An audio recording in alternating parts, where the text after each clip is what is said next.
네, 반갑습니다. 임대강입니다. 초대해 주셔서 감사하고요. 네, 기후위기 시대에 우리가 무엇 할 건가 이런 거에 대해서 얘기를 나눠보도록 하겠습니다. 여기 저만 애타나요? 좀 다들 기후위기 얘기하면서 좀 불안하고 뭔가 해야 되겠고 이런 마음이 다들 들지 않으시나요? 그죠? 네. 그럴 거라고 믿고 근데 기후위기가 뭔지 이런 얘기를 조금 더 뭔가 행동에 나서기 위해서는 기후위기를 조금 더 생각해보고 고민해보고 이런 게 필요할 것 같아서 오늘 아마 자리가 마련되지 않았습니다. 공감은 다들 하실 것 같고요. 근데 기후위기를 얘기하면서 우리가 기후위기를 어떻게 인식해야 될까 이런 것들을 좀 생각해보는 것으로부터 얘기를 시작해볼 것 같습니다. 기후위기 전에 기후 변화라는 단어를 썼죠. 기후 변화라는 걸 생각하면 기후 변화라고 하면 여러분이 뭘 생각하십니까? 뭐가 떠오르십니까?라고 여쭤봅니다. 아마 한 5번 정도의 얘기 끝에 아마 제가 원하는 어떤 게 나올 텐데 일단 물어보도록 하겠습니다.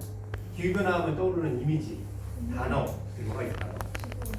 지구온난화인데 기후 변화와 거의 같은 말을 쓰이죠. 네. 또 뭐가 있을까요?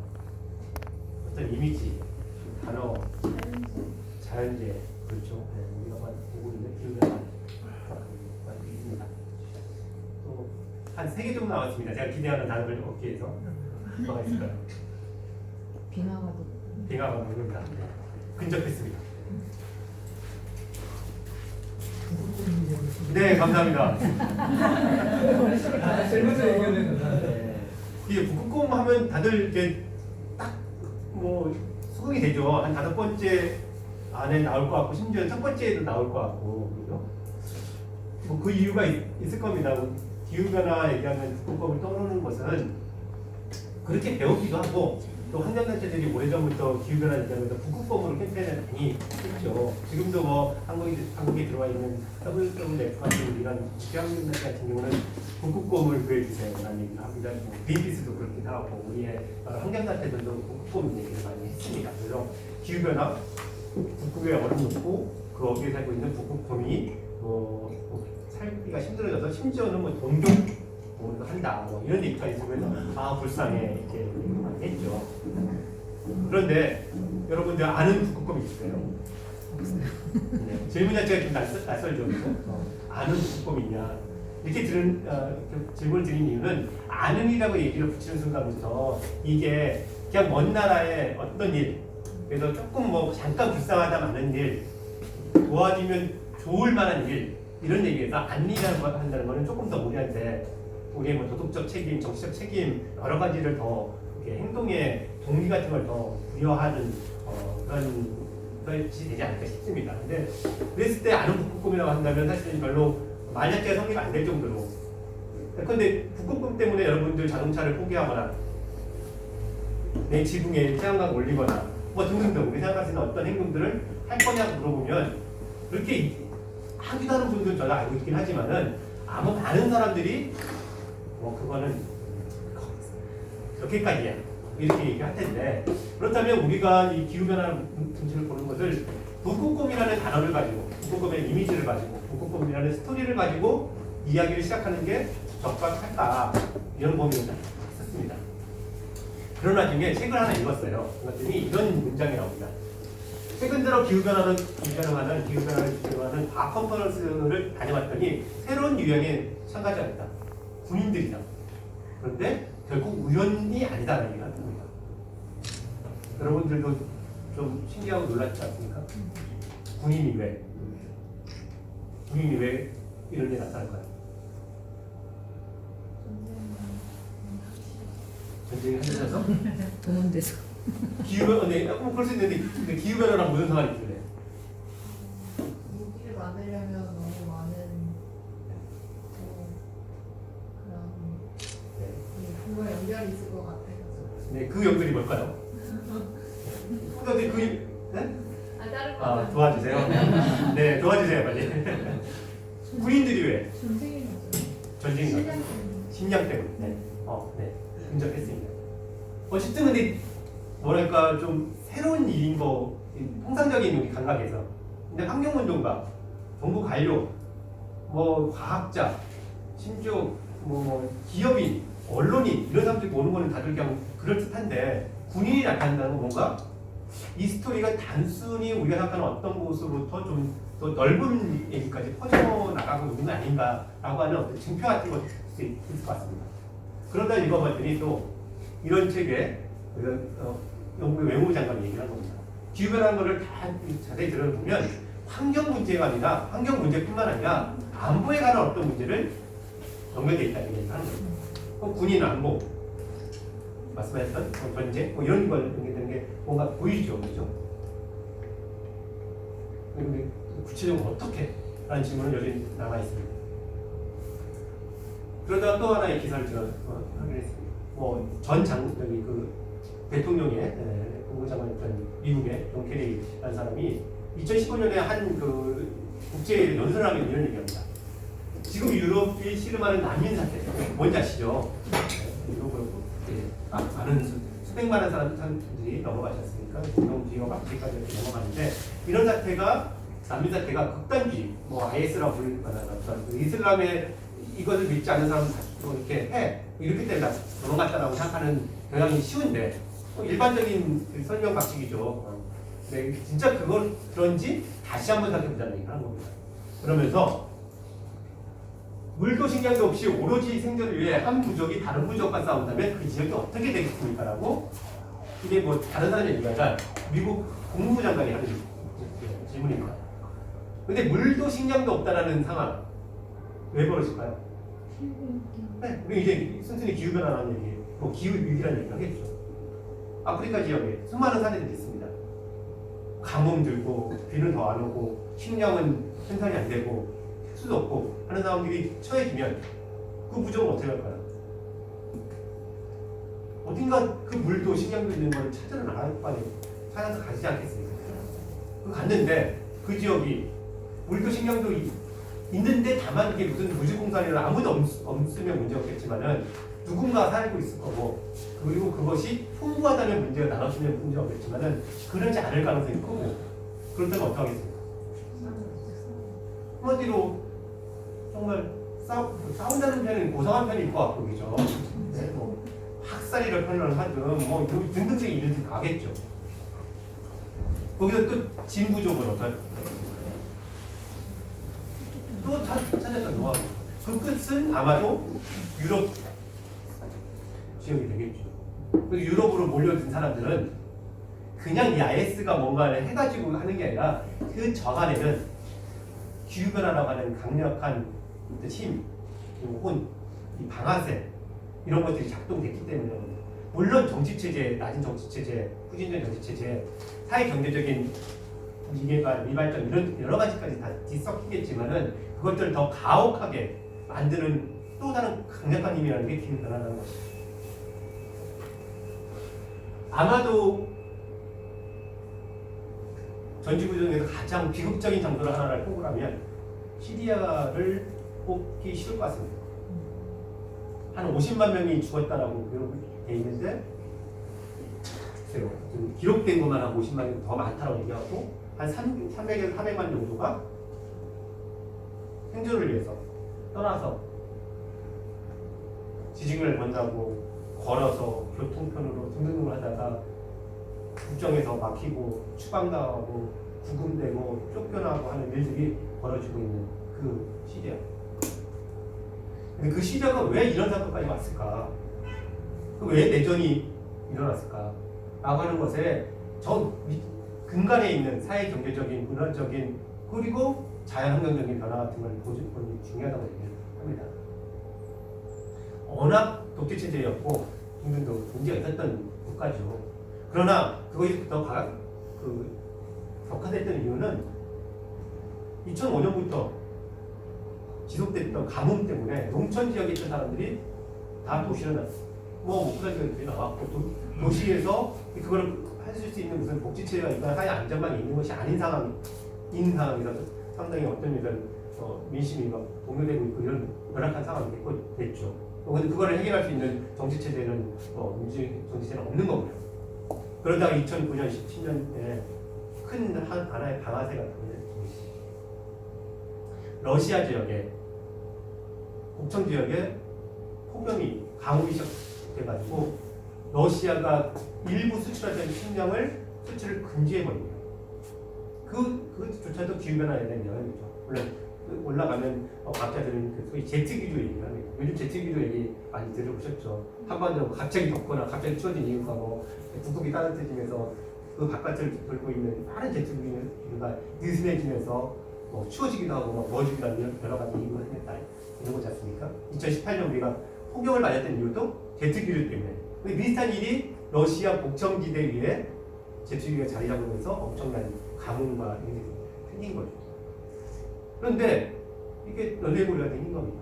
식량을 수출하지 않기로 했으니 그 식량을 수입해서 먹는 국가들이 있지 않겠습니까? 그 지역들이 또 중동 지역이었던 겁니다. 아랍이 범위를 몰랐던 거 있지 않습니까? 튀니지부터 시작했던 시작점이 뭐였죠? 빵 가격의 폭등이었습니다. 빵 가격이 왜 폭등될까요?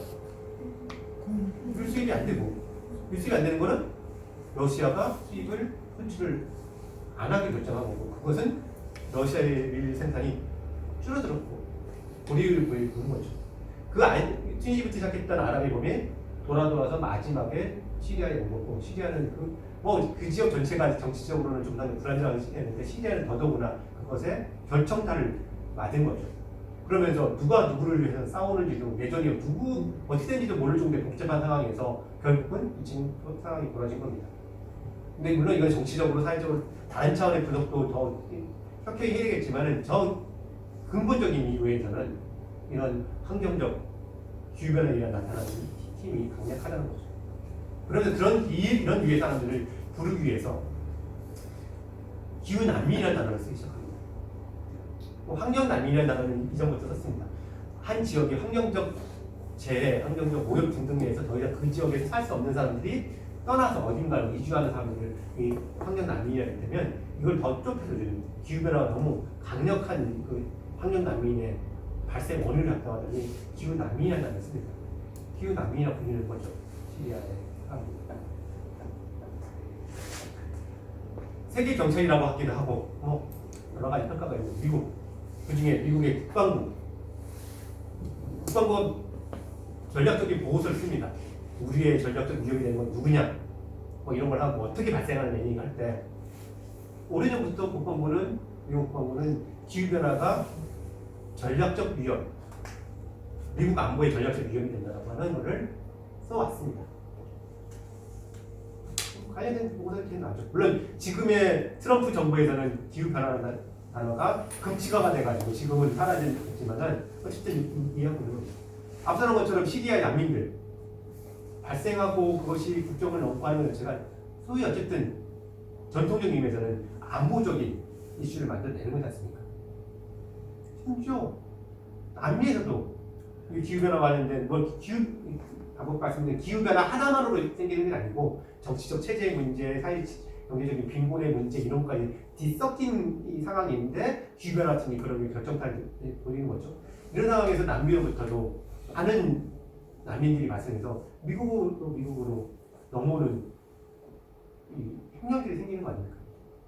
그래서 미국과 이 멕시코 국경에 엄청난 지금 철벽, 장벽을 쌓는 이유도 이런 거에 연결되어 있을 텐데 어쨌든 이런 것들이 모두 미국의 안보, 미국의 이익에 침해하는 무엇인가를 일으킬 것이라고 생각하기 때문에 기후변화가 어디에서 어떤 양상을 어떤 강도로 무슨 문제를 일으킬 것인가를 군인들이 관심을 갖고 공부를 하는 겁니다.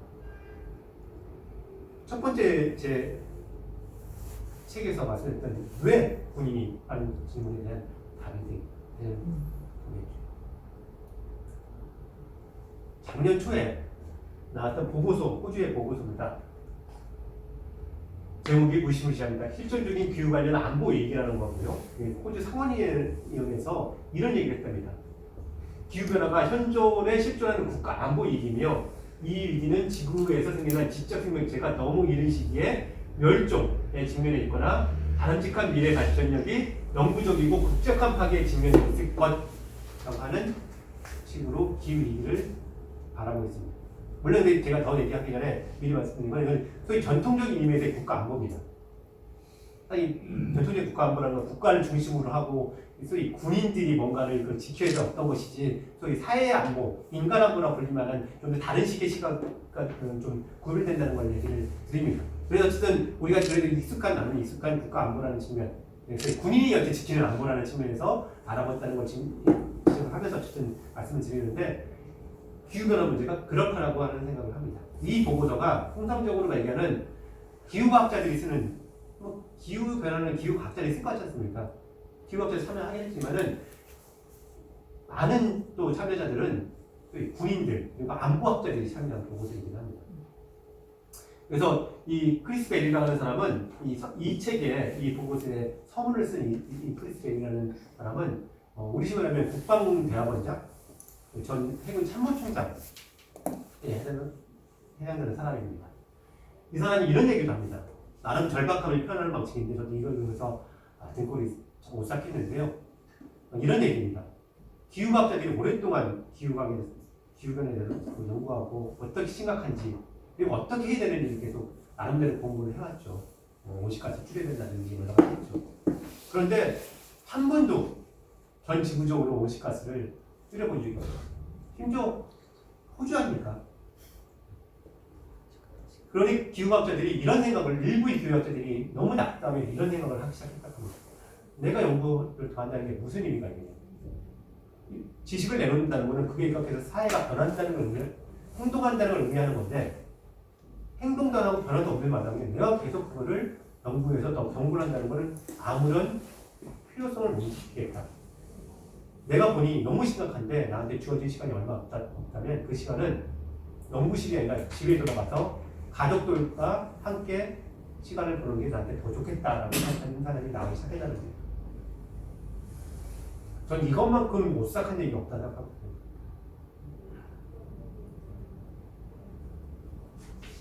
어쨌든 이런 식으로 정리 다시 하자면 기후변화 문제는 북극곰의 얘기도 아니고 굳이 말하자면 안보에 관한 얘기일 수 있습니다. 근데 안보라는 것이 워낙 지배적인 맥락에서는 군인들이 지켜야 될 것들, 뭐 힘의 싸움들 뭐 이런 것으로 느껴지기 때문에 저는 이 안보라는 쓰기는 어렵지만은 이렇게 얘기 좀 해보면 같은 지구를 동시대에 살고 있는 심지어는 뭐 지금 태어나지 않은 어떤 우리 동료 시민들의 생존, 고난, 심지어는 멸종이라고 불리는 어떤 거에 관한 얘기다. 북극곰으로 얘기할 만한 뭐랄까 아는 북극곰도 없는 말이라는 얘기죠. 네. 그런 얘기 아니다. 라고 받아주시기 바랍니다. 얼마나 심각한지 조금 더 몇 가지 사진들을 가지고 말씀을 드리겠습니다. 뭐 그냥 사진을 스케치할 때 짧게 말씀드릴게요. 작년에 한 6월 때쯤에 그린란드에서 찍은 사진인데요. 뭔가 좀 이상하지 않으세요? 사진 자체가? 개설류가 무리를 달려요. 그렇죠? 네. 그린란드도 왜 있죠? 근데 여름이 있으니까 얼음이 녹고 짧은 시기에 뭐 이렇게 풀도 자라고 잎도 자라고 이러는데 너무 빠른 시기에 보통 7월달에 잠깐 녹는데 6월달에 녹아서 하루에 20억 톤이 녹았답니다. 사실 저는 어떤 건지 물리적 근거는 잘 모르겠습니다. 근데 그 끝에 나온 이 그림인데 이전에는 이 시기에는 다 얼음이 있거나 눈이 있어서 눈썰매를 꺼내야 될 개들이 마치 바다 위를 무리를 뛰어다니는 듯한 괴기한 그림이 사진을 찍히는 거죠. 멕시코가 어디 있는지 아시죠? 결국 추운 동네 아니지 않습니까? 그렇죠? 멕시코에 하루 만에 1m 이상의 우박이 쏟아내렸답니다. 다음날에 당이 녹아서 또 홍수가 나기도 하고. 뭔가 정말 우리 지구 시스템이 기상 시스템이 우리가 알고 있는 방식으로 움직이지 않고 뭔가 이상하게 돌고 있다는 것들을 보여주는 여러 가지 징표인데요. 그리고 작년 여름쯤에 그 뉴스입니다. 시베리아도 당연히 여름이 있죠. 풀도 자라고 나무도 꽃도 피고 하는 건데 그걸 넘어서 너무 뜨거워서 30도 이상 시베리아가 알래스카가 올라가서 자연반화 되거나 등등해가지고 불이 엄청나요. 알래스카 사진인데 그 반대편에 시베리아도 마찬가지였습니다. 이런 일이 벌어지기 시작했던 거죠. 또 작년 봄에 보면 유럽에 엄청난 고온, 저희가 2018년에 겪었을 것 같은 고온 폭염을 유럽이 봄에 겪고 그렇죠. 그보다 더 높았고요. 인도는 더 최악이었습니다. 지금 호주가 경험하고 있는 그런 폭염, 고온의 폭염도 사실 인도가 겪는 비슷한 겁니다. 인도양에서의 어떤 이 지구 그러니까 열 시스템 자체가 뭔가 과거 같은 방식으로 작동되지 않기 때문에 저쪽 아프리카 동아프리카 지역으로 지금 엄청난 폭우를 내리는데 그쪽은 고온이 지속되는 이런 것들과 연결되는 거라고 볼 수 있겠죠. 당연히 호주. 최근 들어서 뭐 한 다섯 달째 지금 타고 있는 이 호주의 이 상황을 보면 끔찍한 것들 많이 지켜봤죠. 그리고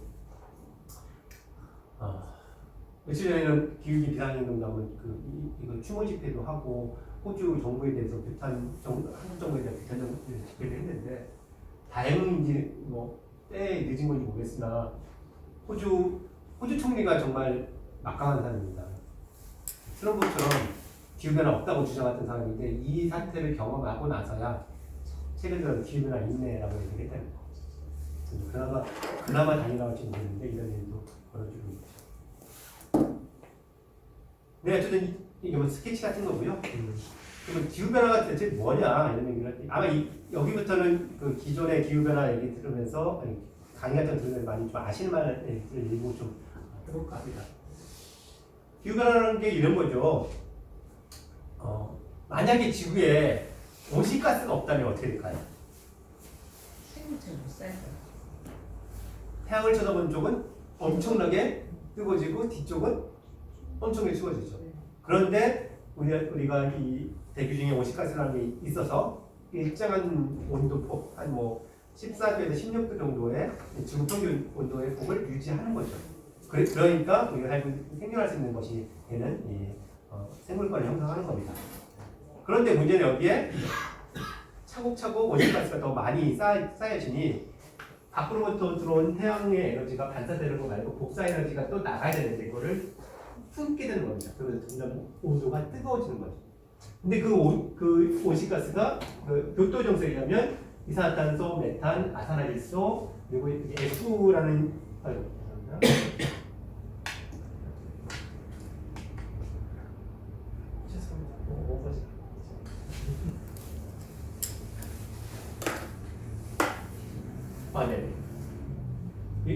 불속가스가 들어있다고 해서 그냥 F가스 들어가는 인공 화학물질입니다. 주로 산업공정에서 많이 쓰기도 하고 이런 것들. 근데 요거는 그냥 크게 신경 쓰지 않을 정도로 많이 줄었고 적습니다. 전체 비중에서. 근데 이산화탄소는 아시겠지만 화석연료로부터 나오는 거고요. 메탄은 어디서 나올까요? 무슨 발효 과정으로부터 주로 나오죠. 그래서 축분, 뭐 음식 쓰레기, 그리고 심지어는 인공 습지라고 불리는 농 같은 데서 일부 나오기도 합니다.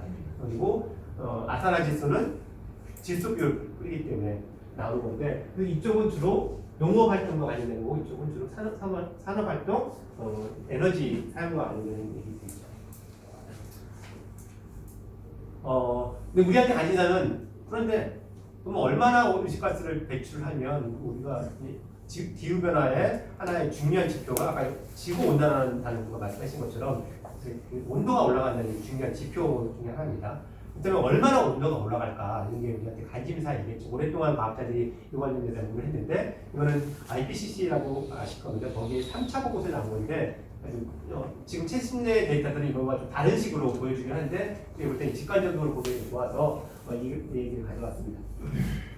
이게 뭐냐면 우리가 어떻게 하느냐에 따라서 온도 상승은 달라진다. 당연한 얘기겠죠. 우리가 지금처럼 막 살면 온실가스 배출을 살면 온실가스가 더 많아지고 더 많아지면 온도가 올라가겠죠. 근데 얼마나? 형 막 살면 한 4도, 극단값으로는 6.4도까지 올라간답니다. 그러면 어떻게 되냐? 1도, 2도, 3도, 4도, 5도 이렇게 되는데 근데 저쪽 4도까지 가면 아프리카의 경작지의 3분의 1이 다 없어요. 그 얘기는 뭔가요? 식량들이 막 떨어져. 아까 말했던 식량도 물도 없는 상황이라는 걸 더 급속히 되는 이런 얘기겠죠. 또 2도만 돼도 전 세계 생물종이 20에서 50% 정도 될 거다. 허리케인은 더 강력해질 거다. 아시죠? 한국도 작년에 보면 9월달, 10월달 이렇게 태풍이 오는 사례 거의 없었는데 오는 그러니까 한마디 더 강력한 태풍이 더 자주 나타난다는 거죠. 뭐 이런 얘기들. 뭐 해수면 상승에 따라서 뭐 한 4도 정도 가면 런던, 뭐 동경, 뭐 우리 지금 인천, 부산 등등등 상해. 생각해보면 왜 그런지 충분히 이해되겠지만 대규모 대도시들이 다 해안가에 위치해 있습니다. 이유가 있죠. 무역도 하기 좋고. 근데 문제는 기후변화에서 이 해수면 상승이 되면 정말 취약한 상황이 되버리는 거죠. 건물을 들고도 갈 수도 없는 마당이고, 그러면 근데 계속 차오르는데 댐을 얼마나 어떻게 지을 것인지 모르고, 사실은 과학자들이 생각하는 중에 가장 취약한 문제 중에 하나가 해수면 상승에 의한 대도시들의 침수 문제. 정말 대책 없습니다. 어쨌든 이런 일들도 상당히 여러 가지 일들이 나와지는데, 그런데 더 우울한 얘기를 하나 더 드리면, 여러분들이 제 강의를 듣고 너무 감동을 해서, 그럴 리는 없겠지만요, 감동을 해서 진짜 온실가스를 줄이겠다라고 하는 생각을 지금 당장부터 딱 결심을 하고, 그 얘기는 집에 가실 때 걸어가는 겁니다. 자전거 타거나. 네. 그런 생각을 그리고 이 텔레파시를 통해서 전 지구 사람들한테 다 전파하는 겁니다. 그래가지고 전 지구 사람들이 다 지금부터 하나도 온실가스를 배출 안 하겠다고 결심하고 행동을 한다 하더라도 온도는 올라갑니다. 왜일까요? 비밀은 대기 중에 배출되는 온실가스가 대기 중에 생존하는 기간이 있습니다. 미세먼지처럼 한번 쭉 했다가 이 중력에 의해서 가라앉는 얘가 어쨌든 상당 동안 대기 중에 남아 있습니다. 대표적인 이산화탄소적인 온실가스인 이산화탄소는 평균 한 100년 정도를 생존한다고 합니다. 대기 중에. 그럼 그 유추해 보면 재작년에 2018년에 우리 정말 더웠던 그 더위는 혹은 뭐 작년에 있었던 여러 일들은 100년 전부터 배출했던 것이 차곡차곡 쌓여서 낸 효과라고 볼 수 있는 거죠. 그리고 지금 당장 우리가 그만둔다 하더라도 지금까지 배출했던 것이 100년에 걸쳐서 없어지면서 줄어들면 되겠지만 그 앞으로의 100년까지 효과를 미칠 거라는 겁니다. 그러면서는 기후변화에 대해서 온실가스를 줄이려고 안아야 되는 얘기뿐만 아니라 기왕에 벌어진 일이 돼버린 겁니다. 그렇기 때문에 이 기후변화에 어떻게 적응할 것인지도 대단히 중요한 상황입니다. 당장만 보더라도 이 폭염들, 태풍들 등등등을 어떻게 할 것인지 우리 얘기가 할 수밖에 없는 상황인 거죠. 다만 이게 여기만 매달리는 게 아니라 더 극단적인 상황을 벗어나기 위해서 온실가스 줄이는 일도 당연히 전제를 하고 그러면 그만큼 적응이라는 얘기를 해야 되는 거죠. 그걸 보여주는 게 있는 겁니다. 즉, 계속 올라갈 거라는 겁니다. 아무것도 진짜 온실가스 거의 안 낸다 하더라고요. 심각한 문제가 있는 거죠. 그러면 온실가스는 대체 어디서 나오느냐? 그러니까 우리가 온실가스를 줄인다고 한다면 그 발생원을 좀 일정하게 볼 필요가 있겠죠. 보면 석탄이 25%, 천연가스가 29%, 석유가 20% 정도에서 한 65% 정도가 화석연료 사용의 연소에 따라 나타나는 겁니다. 그래서 사실은 기후변화 문제는 에너지 문제다라고 하는 이유가 이런 얘기인 겁니다.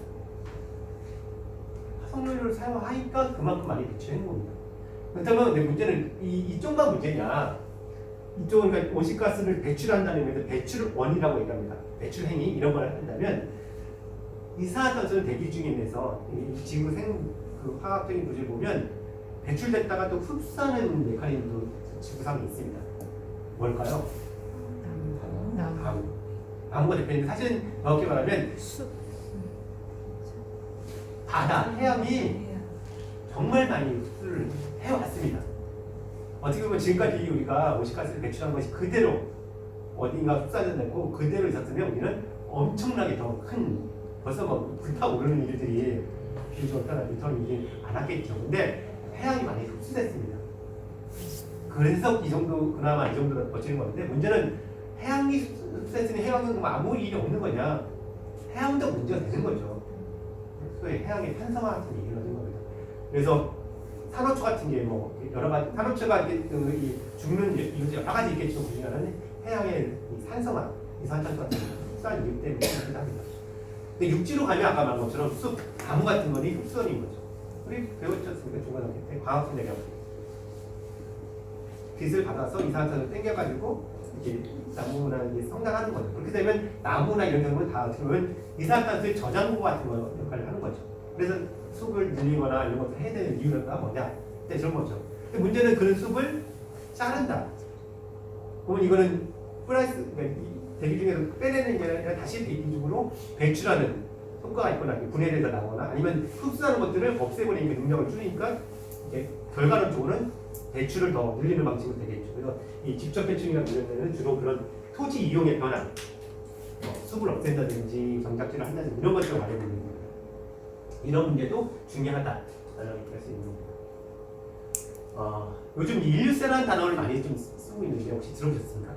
인류세라는 단어. 요즘 앞으로 유행할 단어니까 그 영상을 꼭 한번 챙겨보도록 좋을 텐데요.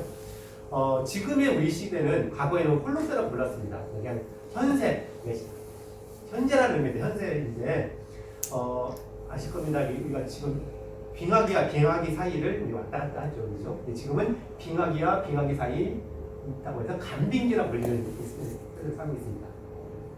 근데 그 간빙기가 한 10,000년 정도 지금 지속되고 있습니다.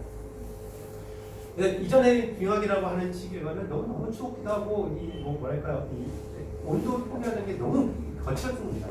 조준호 박사님의 그 기후과학자인 조준호 박사님이 얘기를 하면 과거에는 농사를 이 간빙기 시에 지금 홀로세 시기 많은 동안 농업이 시작됐는데 그 전에는 가뭄도 폭풍도 그리고 너무 많이 오니까 농사를 지을 수가 없는 겁니다. 그러니까 내년에 이맘때쯤이면 뭐를까 될 거라고 생각하는데 주기적으로 반복되는 사람들이 그에 맞춰서 절기를 찾고 농사를 하는 거지 않습니까? 근데 안 된 거예요. 근데 이 홀로세에 들어오면서 그것이 돼서 농업 활동이 된 거죠. 내년 이맘때 씨를 뿌리자. 비가 올 거다. 뭐 할 거다라는 건데 이런 것들이 만 년 정도 지났는데 이것이 이제는 바뀌기 시작한다는 겁니다. 앞서는 것처럼 태풍이 더 많이 올 거라고 했는데 우리는 여름철에 한 5개의 태풍 정도만 경험합니다. 근데 그 태풍이 봄철, 여름철, 가을철에 오고 그것도 개수도 많고 강도도 높고 하면 안정적으로 농사를 짓는다는 행위 자체가 가능할 거냐고 질문을 하는 거죠. 농사뿐만 아니라 우리의 주거, 도시 인프라 등등등이 다 변화되는 거죠. 어쨌든 그런 안정적인 기후 체제를 유지했던 홀로세가 이제 끝나고 새로운 지질학적 시대로 넘어갈 거라고 하면서 인류세라는 이름을 붙였습니다. 인류세라고 이름을 붙인 이유는 인류가 지구 환경, 지구 지질 구조에까지도 영향을 미쳐서 바꿔놓을 거라는 얘기를 하는 겁니다. 우리한테는 그럴 수 있지. 이렇게 생각할 수 있지만은 우리가 이 동네 산을 깎거나 동네 또락을 오염시키거나 하는 문제, 국지적인 환경 문제와 다르게 아무리 인간의 능력이 뛰어나도 지구 전체의 뭔가를 흔들어 올 거라고 생각하지는 그동안 안 했습니다. 그러니까 동네에서만 하는 거죠. 근데 이제는 지구 전체를 좀 흔들고 있다고 생각하니까 인류가 지구 전체를 뭔가 바꾸고 있다고 하는 것들을 인정하고 어떻게 보면 환경운동가는 오래전부터 얘기했지만 과학자들은 좀 그걸 늦게 따라오고 있는데 그거를 소위 지질학자들이 그거를 인류세라는 단어를 써보자라고 하면서 논의에 들어가기 시작했습니다. 근데 이게 좀 우습게도 얘기하죠. 우리가 지질학 구조를 보면 막 하다 보면 무슨 태총 나고 무슨 암모나이트 나고 등등 나오고 이게 무슨 시대에 무슨 시대 다르잖아요. 그러면 인류세의 지질학적인 구조에서 뭔가의 증표는 뭐냐, 뭐가 나와야 되냐, 화석이 뭐가 나와야 되냐 얘기를 많이 합니다. 근데 인류세니까 그래서 지질학적 구조니까요. 뭐로 과학자들은 그거를 구분하자고 제안하고 있을까요? 네, 맞습니다. 플라스틱이라는 거. 플라스틱이 우리가 많이 올라가자 2000년대 이후에 대폭발을 한 거죠. 그래서 땅을 타면 플라스틱 빈이 나오니까 그 전 지지구조하고는 다른 거죠. 이런 게 중요한 증표가 될 겁니다. 비슷한 게 또 있습니다. 소위 방사능 물질들이 있습니다. 왜냐면 우리 알겠지만 1945년에 그 원자폭탄을 하면서 그 이후로 오랫동안 대기 중에서 그리고 등등에서 핵실험을 했잖아요. 그러니까 그때 나왔던 방사능들이 전 지구적으로 퍼져 있는 겁니다. 그러니까 어떤 지질학적 보면 그게 나오기 시작하고 그 전에는 없었던 방사능 물질들이 나오면 이게 지질학적 구조다 얘기합니다. 또 재밌지만 어떻게 보면 진짜 뭐랄까요, 합의를 갖고 있는 것 중에 하나가 우리가 먹는 식생활과는 관련이 있습니다. 어떤 학자들은 닭뼈를 얘기합니다. 무슨 얘기냐면 닭 얼마나 많이 먹는지 정말 닭뼈를 가지고 얘기하자고 한다는 얘기고요. 또 비슷하게는 어떤 지역에서는 그 새우 껍질, 이 불편한 진실일 텐데 정말 많이 먹습니다. 양식을 하든 뭐 해야든 그런 것들이 집중적으로 나타나는 어떤 지리학적 구조가 나올 것이다 이런 얘기를 합니다. 물론 이것들이 각자의 다 하는 얘기들이었으니 어떻게 결정날지 모르지만 보여주는 바가 있는 거죠. 그런데 그렇게 인류세라는 게 지구 자체를 우리가 인간이 어떤 인간 활동으로 변화시킬 수 있을 거라고 하는 개념으로 나오는 인류세의 중요한 방식 자체가 결과가 기후 변화인 거죠. 그 중에 하나는 그런 것처럼 빙하기와 빙하기 사이에 간빙기를 거쳐서 우리는 어느 시기 지나가면 다시 빙하기로 넘어갈 줄 알았는데 물론 우리의 시대는 아니고 뭐 지자체 시대에 있었는데 빙하기가 아니라 또 이대로 간다면 하다보니 찜통 지구라고 하는 불릴 만한 어떤 상황으로 빠져들어서 더 이상 우리는 뭔가 이 변화 같은 것이 없는 그냥 정말 안 그래도 뜨거운 지구로 빠져들 수밖에 없을 거다라고 하는 예측을 하는 일세라는 개념 가지고 예측하는 과학자들이 나오기 시작합니다. 정말 물론 저렇게 들어가는 이제 우리의 현 세대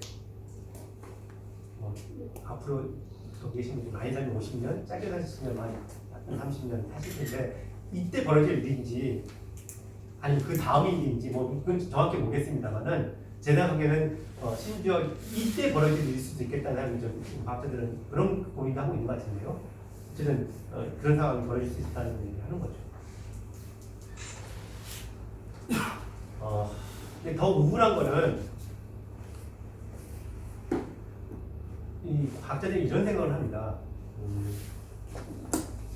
지구의 단순한 모델을 가지고 출발하는데 대기 중에 온실가스가 쌓이면 그에 따라 지구 온도가 올라갈 거라고 생각을 하는 거죠. 그래프를 그리자면 대기 중에 온실가스가 어느 정도 쌓이면 온도도 어느 정도 올라갈 거다. 이렇게 하는 좀 직선의 그래프 같은 걸 생각하겠죠. 그래서 그런데 일부 과학자들은 사실 저는 그쪽 과학자들이 얘기해서 현실적인 일부 과학자들은 지구가 그렇게 선형적으로 온도는 움직이지 않는다. 예를 들면 그 농도가 높아지고 온도가 오르는 게 선형적인 게 아니라 어느 시점에 농도가 높아지면 지구 대기의 농도가 높아지면 이게 이렇게가 아니라 이렇게 뛰어오르는 어떤 온도가 확 뛰어오르는 시점이 있을 거다. 그래서 뭐 티핑 포인트 뭐 여러 가지 부르는데 그런 것을 보여주는 얘기들입니다. 예컨대 그런 얘기를 하죠. 호주 얘기만 수반해 보겠습니다. 호주가 지금 지난 몇 달 동안 태운 것이 태워서 나온 게 숲을 없앤 거 아니라 숲을 태웠으니 이것도 탄소 덩어리죠. 평소에 땡겨서 흡수원이 있는데 그 배출원이 되는 겁니다. 4억 톤이 배출했는데 그 호주 자체가 배출하는 1년 배출량보다 더 많은 게 배출이 된다고 합니다. 그러면 흡수원이 아니라 흡수원도 사라졌고 그 마이너스가 되고 또 배출도 됐습니다. 이게 그러니까 갑자기 뭔가 뭐랄까 생각지 못하는 방식으로 배출원이 확 뛴 겁니다. 근데 그 이유는 기후 변화가 돼서 온난화가 되고 그래서 막 뭔가 지구 시스템이 흔들리니까 기존에 전형적으로 갈 거라 생각했던 어떤 것으로부터 생각지 못했던 다른 메커니즘이 작동되기 시작한 겁니다. 또 있습니다. 가장 사실은 과학자들 공포스럽게 생각하는 건데 저기 시베리아나 그 알라스카 같은 경우는 여름철에 발작 그 여름에 오면서 풀이 자라거나 등등해가 자라다가 또 확 겨울이 오니까 그것들이 다 썩기도 전에 오기 전에 차곡차곡 쓰러져서 옵니다. 그것이 뭐 수만 년, 수천 년 이렇게 쌓여서 영구 동토층이라고 불리는 것들을 구성하는데 그 안에는 오랫동안 있었던 그런 바이오 매스라고 불릴 만한 숲, 풀이라든 이런 것들이 있는 건데 이게 얼렸으니까 대기적으로 나오진 않았는데 이게 녹기 시작하면서 거기로부터 부패됐던 메탄이 나온다든지 이산화탄 나온다든지 이런 일이 생기는 겁니다. 지구가 따뜻해지니까 그동안 계속 얼어져 있던 것이 북극 지역이 해빙이 되면서 거기가 또 추가적인 배출원이 막 나오기 시작하는 겁니다. 근데 얘가 메탄은 이산화탄소보다 온실가스 능력이 23배 정도보다 큽니다.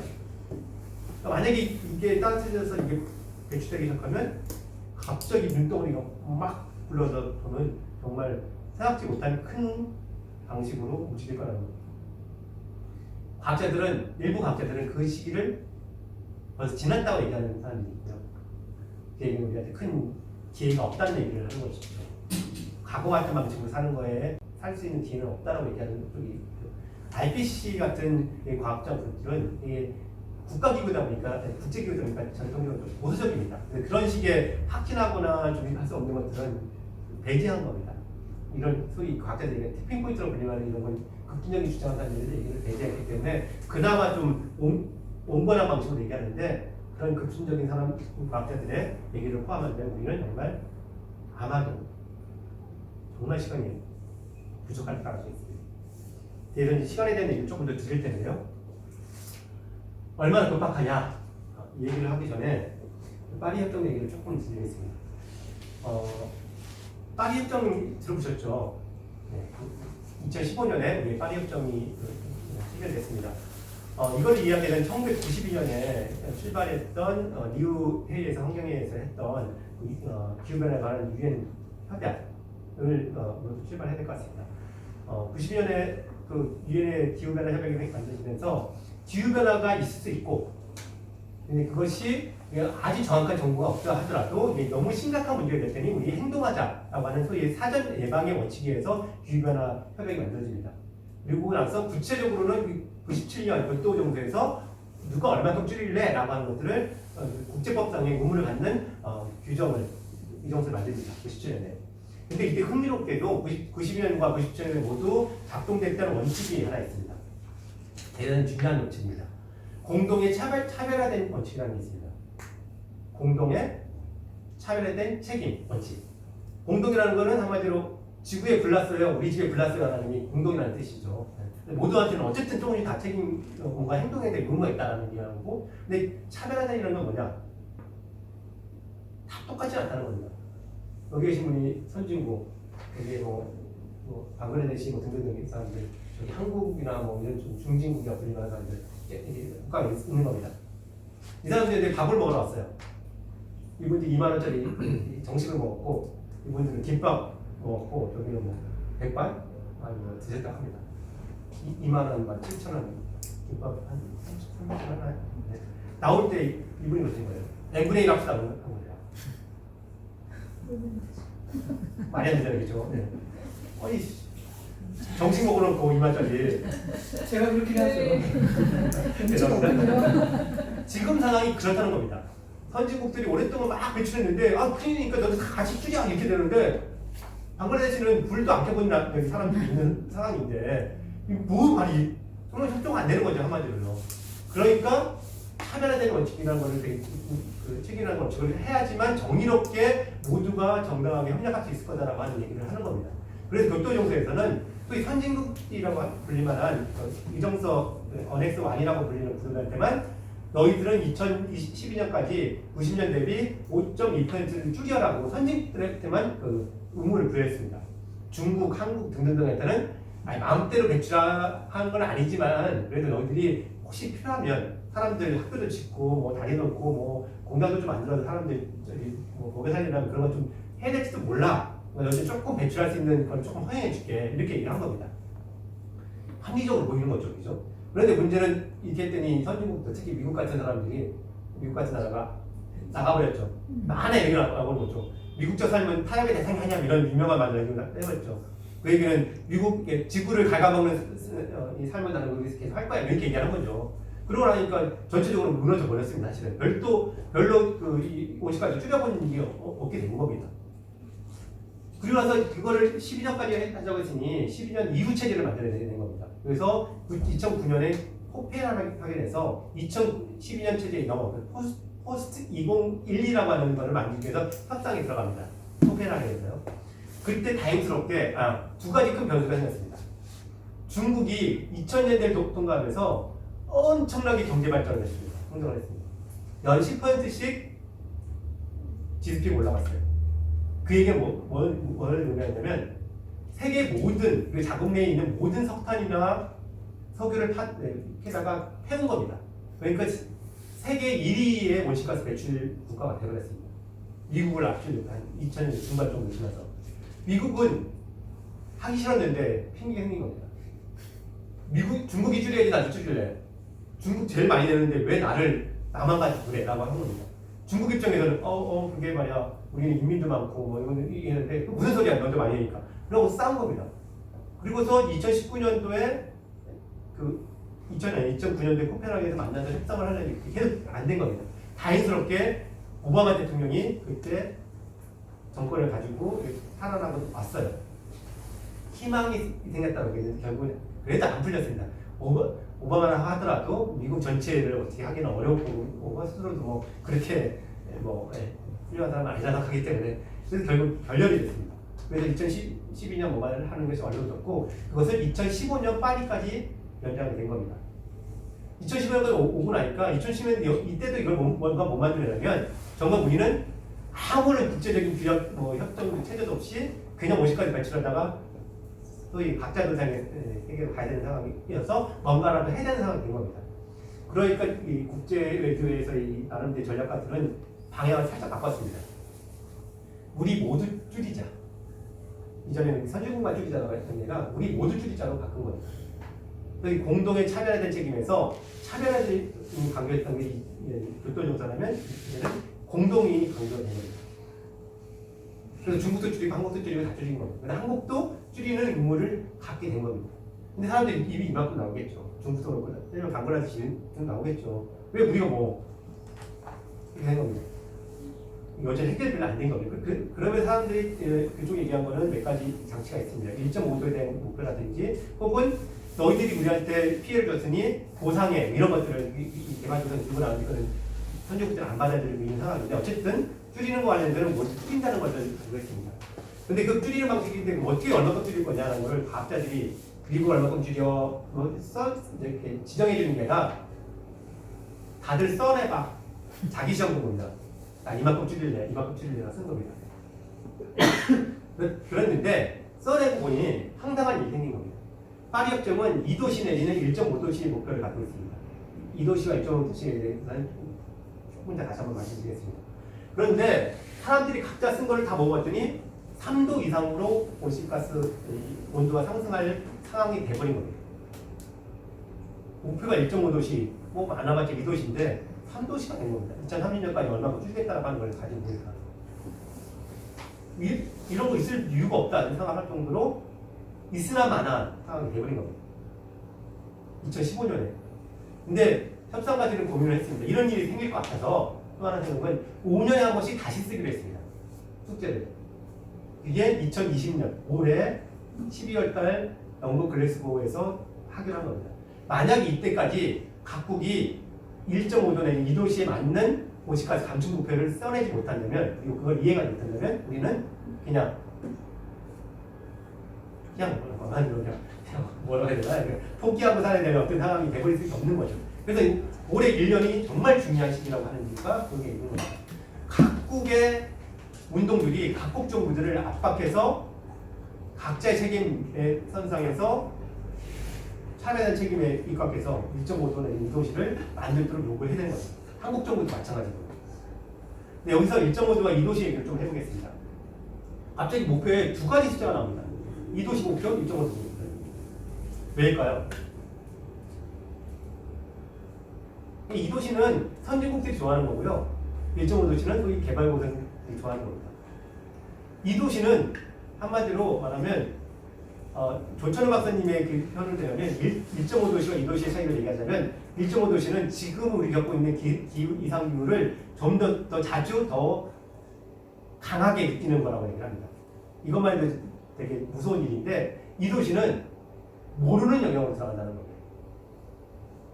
그러니까 지금 상황 본격적인 걸 자주 경험하고 강하게 경험하면 어쨌든 그래도 알고 있으니까 뭔가 이렇게 저렇게 대응하면 된다고 생각할 수 있는데 2도시는 대체 어떻게 될지 잘 모르겠다는 영역으로 간다는 겁니다. 이게 근데 천국은 아닐 거 아니에요, 그죠? 나쁜 쪽으로 더 악화될 가능성이 크지 않겠습니까?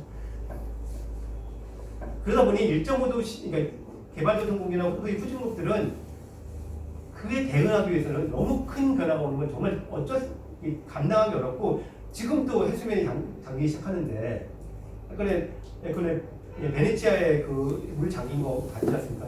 비슷한 일이 방글라데시도 있는데 그래 베네치아는 그래도 뚝이라도 쌓을 수 있는 돈이 있는데 방글라데시 사람들은 뭘 하고 자치고 할 영향이 없는 거죠.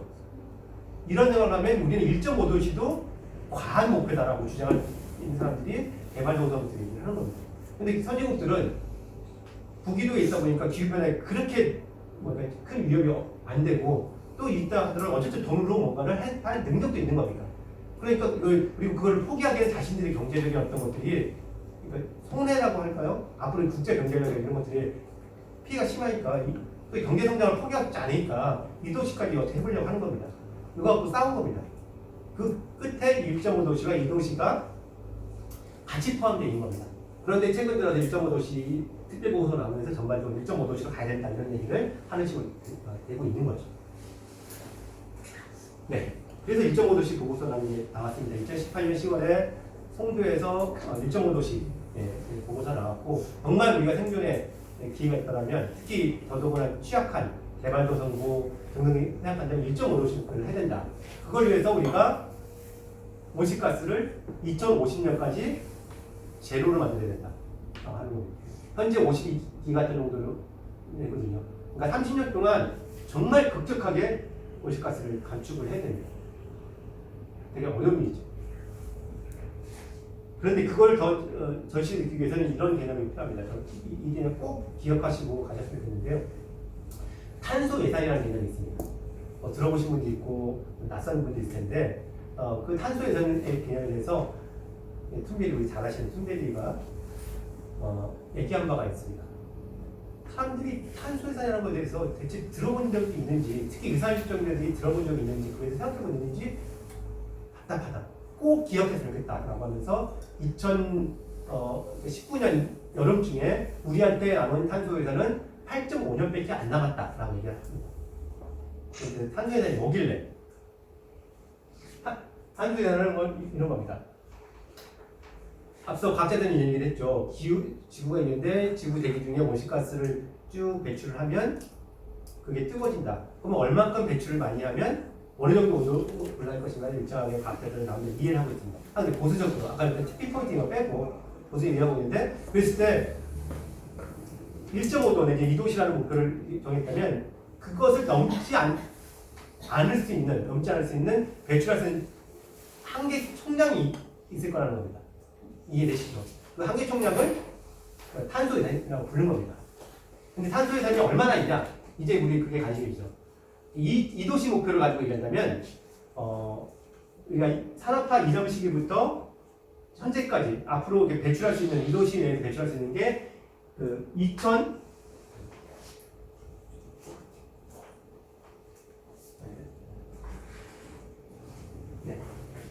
2,890기가톤 정도가 남았다고 합니다.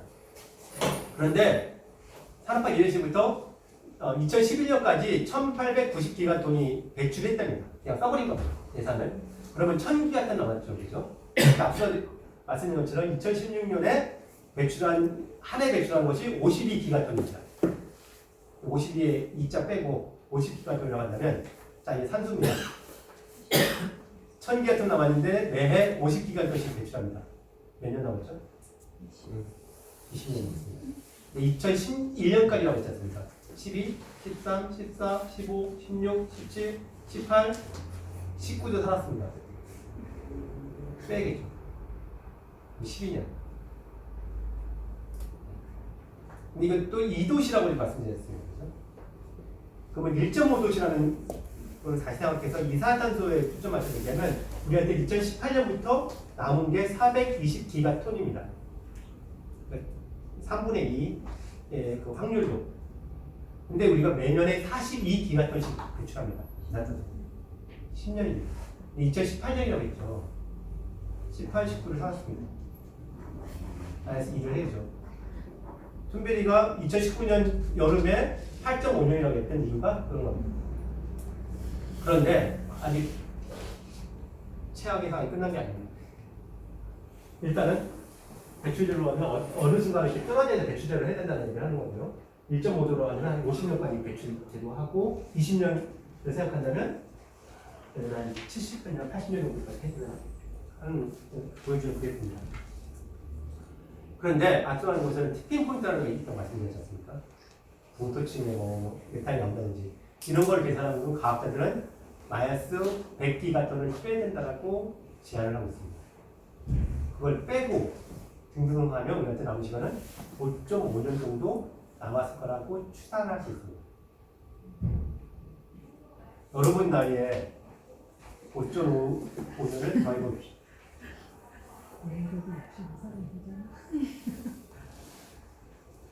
얼마나 절박하고 시급한 일인지에 대한 느낌이 생각하지 못하시네. 그러게 좀 가깝다. 그런데 다만 여기서 하는 가지 말씀드리겠습니다. 5.5년이 지난다고 해서 갑자기 슈거 되듯이 슈거 올라가는 거 아닙니다. 네, 네. 혹시 이 얘기를 그렇게 들으시면 안 되고요. 되면 우리가 살고 있는 세상이 정말 근본적으로 구조적으로 바뀌는 길에 그냥 올랐을 거라는 얘기하는 겁니다. 그게 그 속도가 얼마나 될지 갑자기 뭐 태풍이 지금 5개 오는데 10개, 100개 오는 시기가 얼마나 빠르게 올지 늦게 올지는 뭐 저는 잘 모르겠습니다. 과학자들이 좀 더 빨라질 거라 생각하고 우리도 벌써 느낌이 있지 않습니까? 호주 작벌 같은 정말 한 번도 있었지 제 생애 50 가까이 된 생에서 그런 일을 본 적도 없는 일들이 막 벌어지고 있는데 이런 일들이 막 여러 나타나면 생각보다 빨리 올 수도 있겠죠. 어쨌든 근데 제가 강조하고 싶은 건 탄소회사를 다 쓴다고 해서 곧장 뭐 휴가 오고 이런 거 아니라는 얘기를 드리는 거고 네. 어쨌든 제가 강조하는 건 우리가 정말 행동을 하기 위해서 남은 시간이 정말 얼마 없다는 것을 말씀을 드리려고 얘기를 드리는 겁니다. 누구 책임이냐 얘기를 좀 더 들어보죠. 아까 공동의 차별하는 책임이 있을 때 차별하다는 것이 되게 중요하다.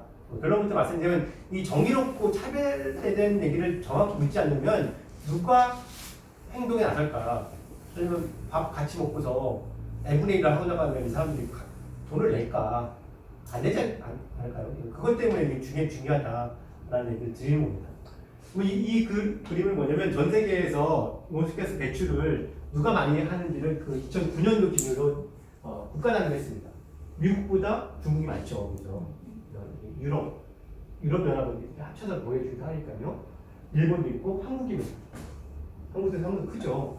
생각보다 클 겁니다. 여러분이 생각하는. 근데 이게 국력이라는 거에 따라갑니다.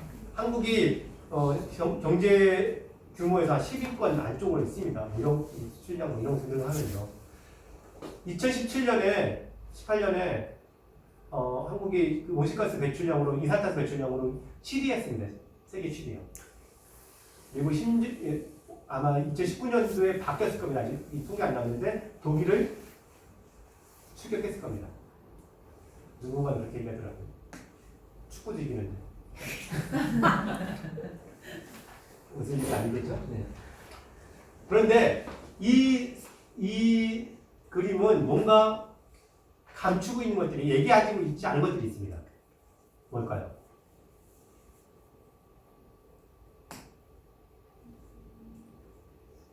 단년도에 국가 단위로만 보여주기 때문에 얘기하지 않는 것들이 있는 겁니다. 그런데 이런 건 어떨까요? 1인당으로 보자. 뭐 계산 좀 오래됐습니다만 인구수로 보면 누가 많이 배출하느냐? 미국, 캐나다 같은 데가 정말 인구당 많이 내죠. 그러니까 앞서 미 전 대통령 레이건 대통령이 했던 미국적 삶이라고 얘기했던 거는 통계를 보고 이런 거일 수 있는 겁니다. 개인당 배출량이 엄청 많은 거죠. 물론 미국 내에서도 계층적으로 대국적으로 불안했기 때문에 정말 가난한 사람과 정말 많이 배출하는 사람이 있겠지만 평균적으로 미국 사람들은 정말 많이 배출하는 삶을 사는 겁니다. 예컨대 뭐 10년 좀 됐을까요? 미 대사관에서 일하는 어떤 분을 만나서 얘기하다 보니까 그자서야 자기 미국 대사관 내에서는 분리수거를 시작했다고 얘기를 했습니다. 저는 깜짝 놀랐어요. 우리한테 분리수거는 정말 오래전에 있었던 이제 미 대사관 내에서는 그제서야 분리수거를 한다는 뭐 그런 것이 보여주는 어떤 하나의 작은 에피소드지만 그런 느낌이 있을 정도로 미국 내에서 과연 이런 것들을 어떻게 보느냐 보여줄 텐데 중국, 뭐 이ትዮጵ야에서 보면 정말 낮게 배출하고 있는 거죠. 그런데 우리가 태어나자마자 미국 사람은 온실가스를 많이 배출할 권한이 있고 왜냐하면 여기서 중요한 거는 산소해산이라고 하는 한정된 그 총량이 있는 거지 않습니까?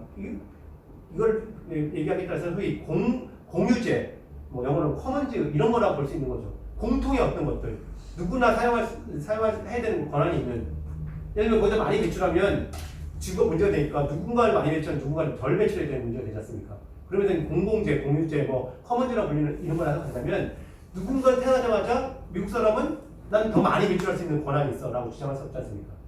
이디오피아 사람이라고 해서 덜 배출할 권한을 짜고 권리를 짜고라고 얘기할 수 없지 않습니까? 맞나요? 맞나요? 저는 그렇게 생각하는데 그런 걸 볼 때는 1인당 배출량 어떻게 되느냐를 보는 것도 상당히 중요한 얘기가 되겠죠. 그리고 이걸 다시 또 이 부의 문제로 보면 전 지구에서 10%의 부자들이 온실가스의 50%를 배출한다고 합니다. 그 사람들이 부자인 건 좋은데 다 인정하더라도 부자기 때문에 온실가스를 더 많이 배출할 권리가 있는 거냐 물어보면 이걸 허용해야 될 이유가 없다고 해야겠죠. 이런 문제도 연결되어 있을 겁니다. 또 있습니다. 아까 이산화탄소는 평균 수명이 한 100년 정도 된다고 했지 않습니까? 그렇다면 누적 배출량이 되게 중요합니다. 기후 시스템에 영향을 미친 거는 지금 단년도에 얼마큼 배출했냐는 게 아니라 얼마큼 오래전부터 배출해왔냐가 중요한 거죠. 미국을 계속 중국을 계속 문제 제기하는데 미국에 비해서는 여전히 중국은 낮습니다. 물론 중국을 옹호하겠다는 얘기가 아닌데 어쨌든 이게 그 원칙을 보자면 이렇게 되는 거죠. 한국은 얼마냐? 16위 정도입니다. 뭐 전체적으로 안 물어보면 중국, 미국에 비하면 아직 적지만은 이 밑으로 100여 개 국가가 있다고 생각하면 한국의 책임을 적다고 할 수 없는 거죠. 누적 배출량만 보더라도요. 연간 배출량으로 보면 627이라고 하더라도 누적 배출량도 대단히 있다. 그런데 그 피해를 누가 보느냐?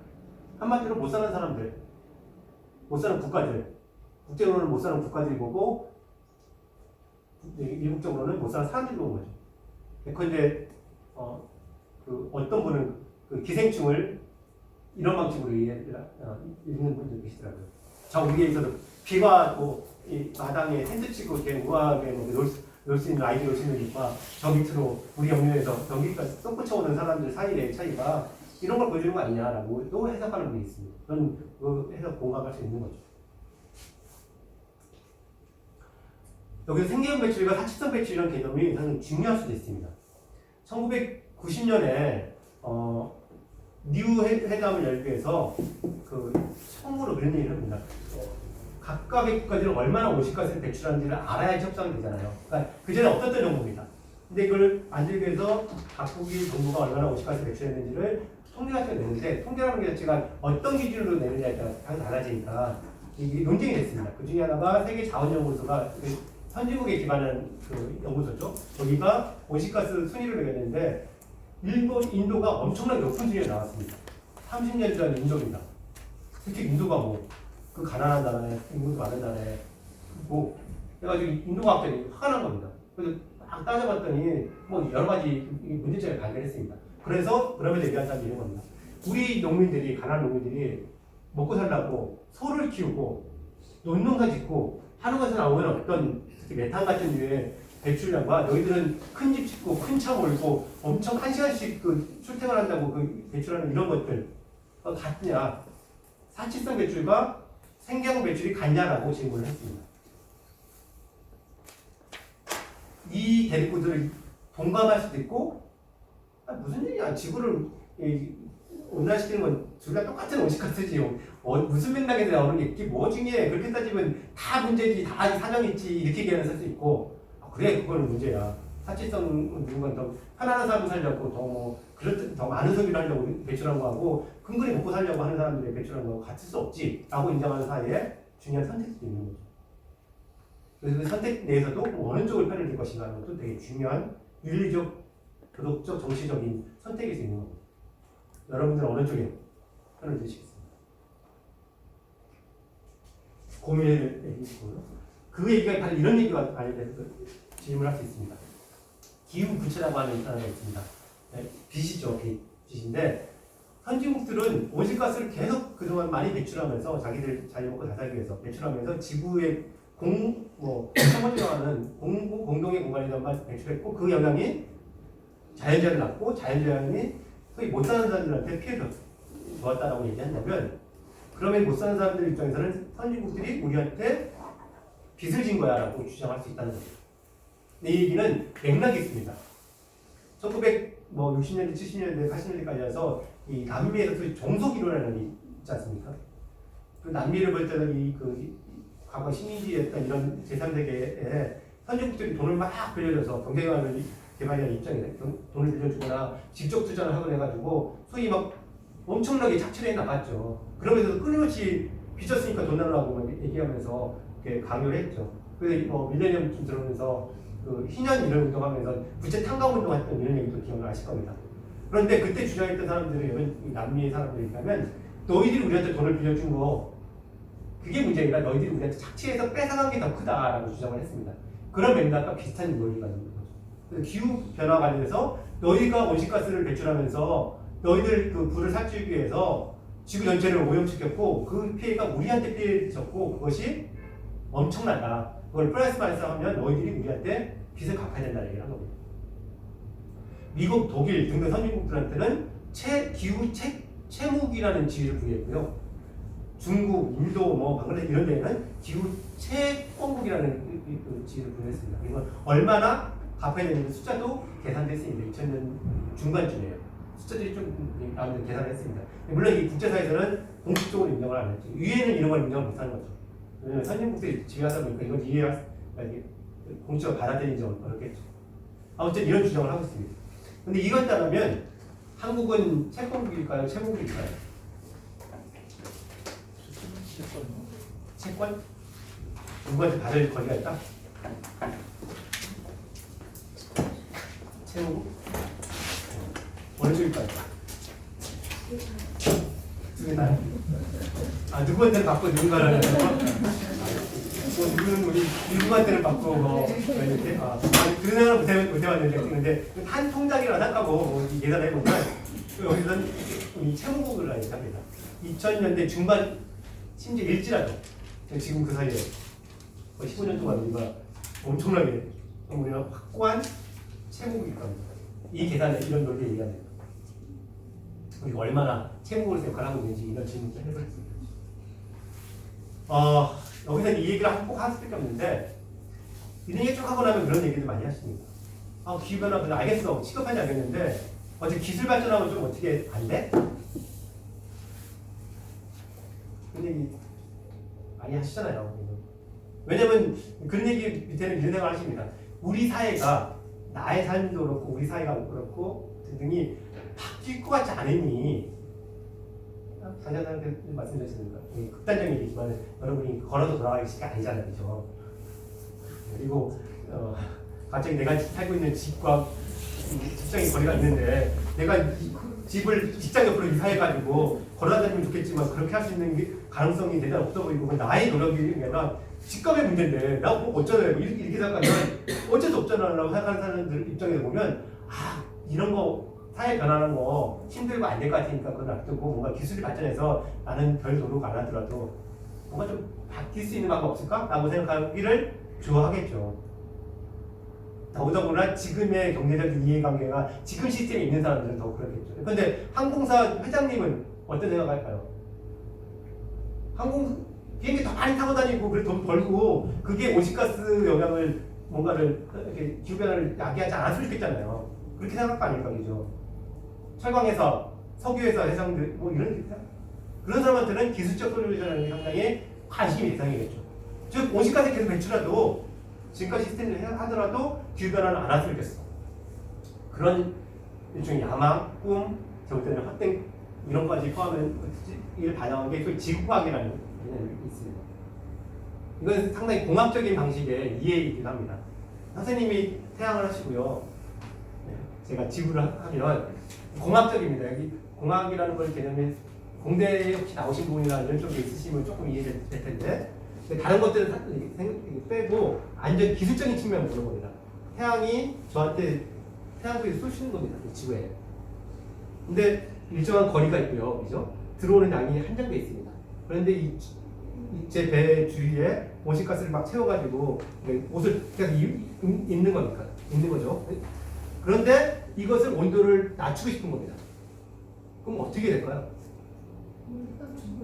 네? 가림막 같은 거. 네, 맞습니다.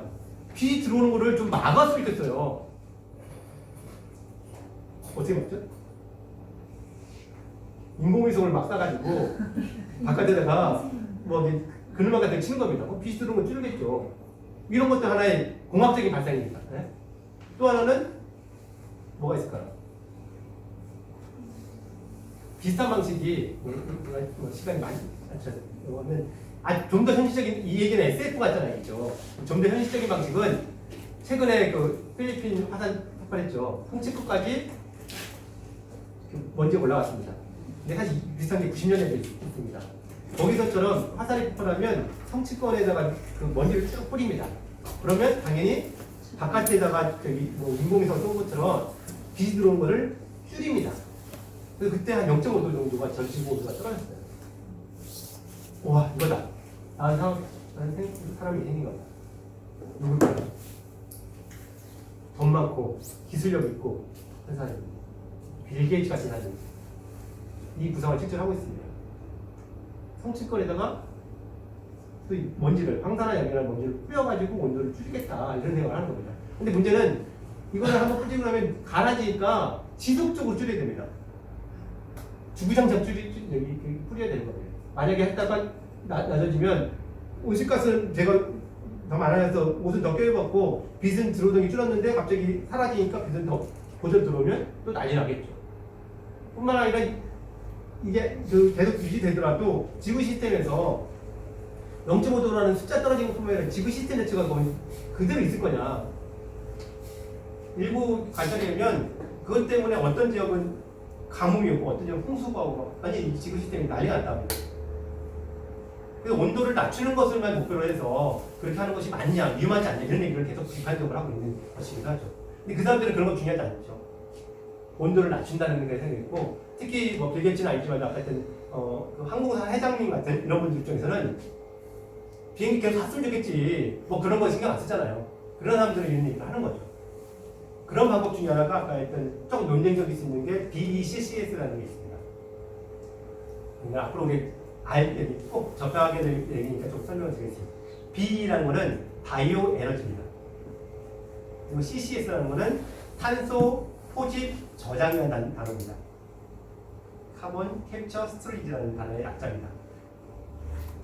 바이오 에너지는 뭐냐면 우리 알고 있는 겁니다. 그냥 그 나무 키우거나 우드칩, 우드 펠릿 이런 거 배우죠. 이런 게 바이오 에너지죠. 그래서 나무를 막 키워가지고 아까 흑설이라는 얘기한 거 있습니다. 나무를 키워가지고 숲을 만들고 그거를 잘라서 태우면 에너지도 없고 이거는 흡수를 한 거니까 소위 탄소 증기적인 에너지라고 얘기를 하는 거죠.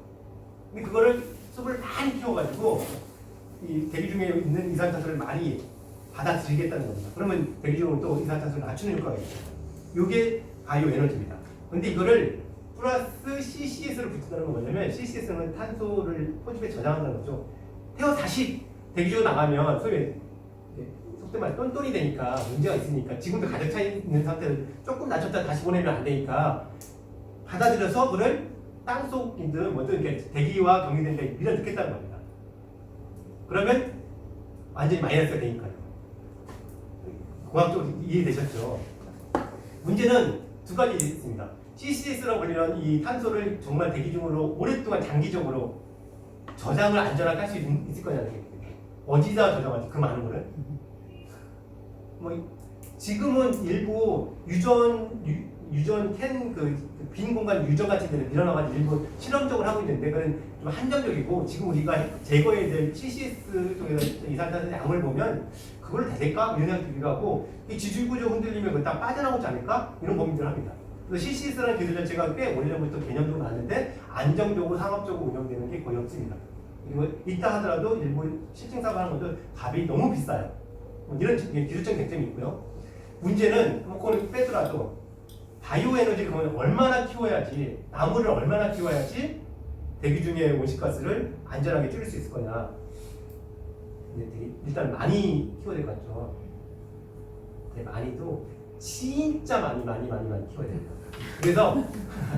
그래서 이게 뭐가 문제냐면 필요한 양이 우리가 전지구적으로 식량을 생산하는 토지의 양보다 많을 가능성이 있다고 지금 추정되고 있습니다. 그럼 그 얘기는 뭐예요? 먹지 않고 나무를 키우라고 하는 얘기가 되는 거예요. 논리적으로요.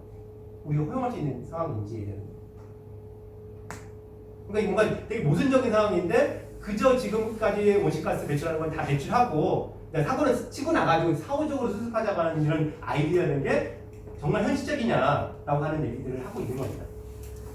그러면서는 저는 기술을 뭐 배제하는 게 아니라 소위 사회적 구조의 변화라는 것들을 전제하지 않고 기술로만 해결해서 지금의 구조는 그대로 둔 채 기술로 뭔가를 해결할 수 있을 거라고 생각하는 무슨 마법의 기술 같은 것들을 공상하고 있다면 사실 그런 공상들이 꽤 많이 나오는데 주의를 해야 된다는 거죠. 꽤 길었습니다만 이거는 좀 되게 중요한 얘기라서 그래서 좀 길었습니다. 그러면 어떻게 되냐? 뒤에 얘기 좀 넘어갈 텐데 어떻게 하기 위한 어떤 목표를 잡을 거냐는 얘기가 지금 먼저 좀 하겠습니다. 제가 보기에는 축소 수렴후렴이라는 게 대단히 중요한 원칙일 것 같습니다. 우리가 선택할 수 있는 정치적, 윤리적, 도덕적으로 거의 유일한 선택이라고 저는 생각합니다. 얘기는 간단합니다. 전체적으로 줄여야죠. 그죠? 그래서 이걸 어떻게 줄일 거냐, 그리고 기술적으로 어떻게 대처할 거냐 등등 여러 가지 있겠지만 줄일 겁니다. 그 뒤에 방법을 얘기하겠습니다. 또 하나는 가정에서 누가 많이 줄일 거냐는 문제예요. 이게 1인당 매출량인데 앞서 그런 것처럼 미국, 뭐 한국 등등이 있겠죠. 이런 데는 급격하게 빨리 줄여야 되는 겁니다. 이 사람들이 줄이는 사이에 일부 국가들, 방글라데시나 이디오피아나 뭐 등등 모자나라들이 발전을 해서 오지가스를 배출할 수 있는 공간을 좀 만들어줘야 됩니다. 그 사람들도 발전해야 되잖아요. 그래서 이 사람들은 급격히 줄이고 이 사람들은 조금 높이더라도 뭐시간이 어느 시점에는 모든 인류가 원리적으로 동승한 온실가스 배출할 수 있는 방식으로 수정한 다음에 전체적으로 줄여나가야 된다라는 것이 우리가 선택할 수 있는 원칙이라고 저는 생각합니다. 이 얘기를 국제적으로나 국내적으로 얘기하면 합의가 있는 거죠. 미국 줄이고 한국도 줄이고 방글라데시 조금 배출하더라도 이렇게 줄인다. 국내로 오면 이재용 많이 줄이고 나는 조금 줄이고 못 사는 사람은 조금 더 뭐 할 수도 있다. 이런 얘기를 하는 거죠. 이게 만약에 안 된다면 그냥 우리는 기후변화라는 핑계로 또 양극 방식의 원리를 또 작동시키는 거죠. 다 줄여! 그래서 늘리시면 돼요. 한국 얘기를 하겠습니다. 한 번도 줄지 않았습니다. 단 유일한 예가 INF. 그리고 지금 50가지 매출량 한국도 꽤 높습니다. 1인당 매출량으로 보면 한국은 크게 달라지지 않았습니다. 미국 다음으로 많습니다. OECD 평균, 세계 평균보다 높고요. 독일, 일본, 영국보다 많습니다. 이건 영국과 한국의 온실가스 배출량 추이인데요. 이걸로 볼 때 얘기할 수 있는 게 두 가지가 있습니다. 뭘까요? 파란 건 영국, 빨간 건 한국입니다.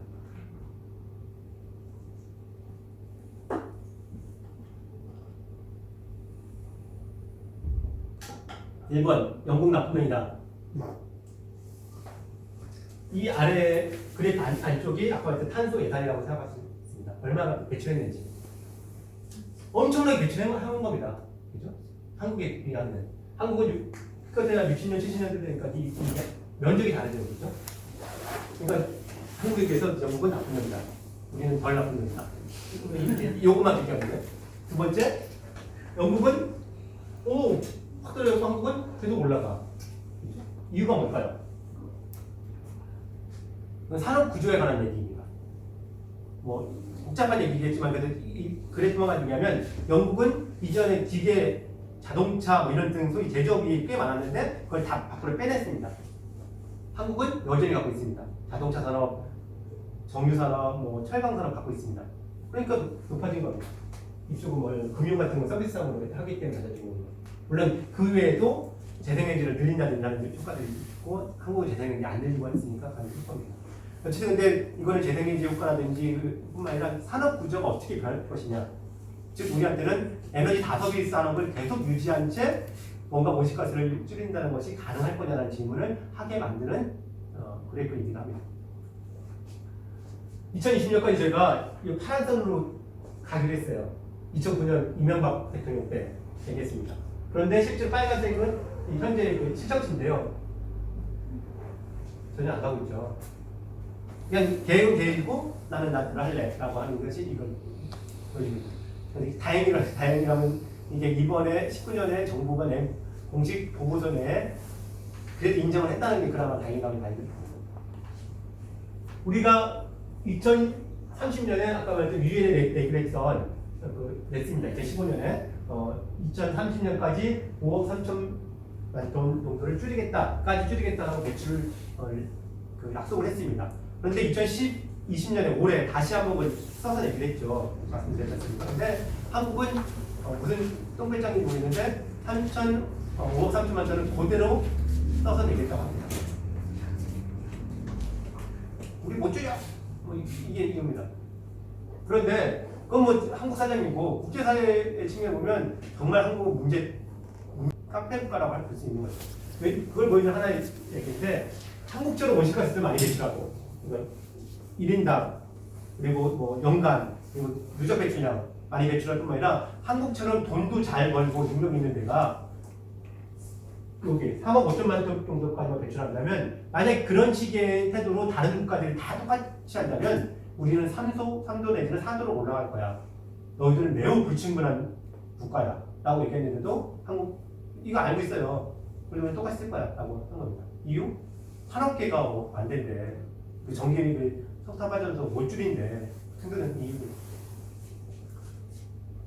저는 우리가 2019년도에 7억 2천만 톤 정도까지 저희가 배출한 것으로 추정되는데 여기서 2050년 배출량까지 가야 된다고 생각하는데 이 뭐 두 가지 곡선을 그려봤는데 이렇게 가든 이렇게 가든 엄청난 도전이겠죠. 저도 이렇게 말하면서 정말 우리 줄일 수 있을 거야? 라고 하는 어떻게 하냐 이 질문은 그러게 이런 생각이 들 정도입니다. 사실은 한 번도 줄여준 본 적이 없기 때문에 정말 작년 올해 정점 찍고 배출 정점 찍고 내년부터 내려가야 되는데 어떻게 내려갈지 석탄발전도 계속 짓고 있고 증명하니까 이런 생각이 됩니다만 어쨌든 우리가 규범적으로 생각할 때 우리가 갈 길을 그린다면 두 가지 길이 있어요. 이거와 여기 있을 겁니다.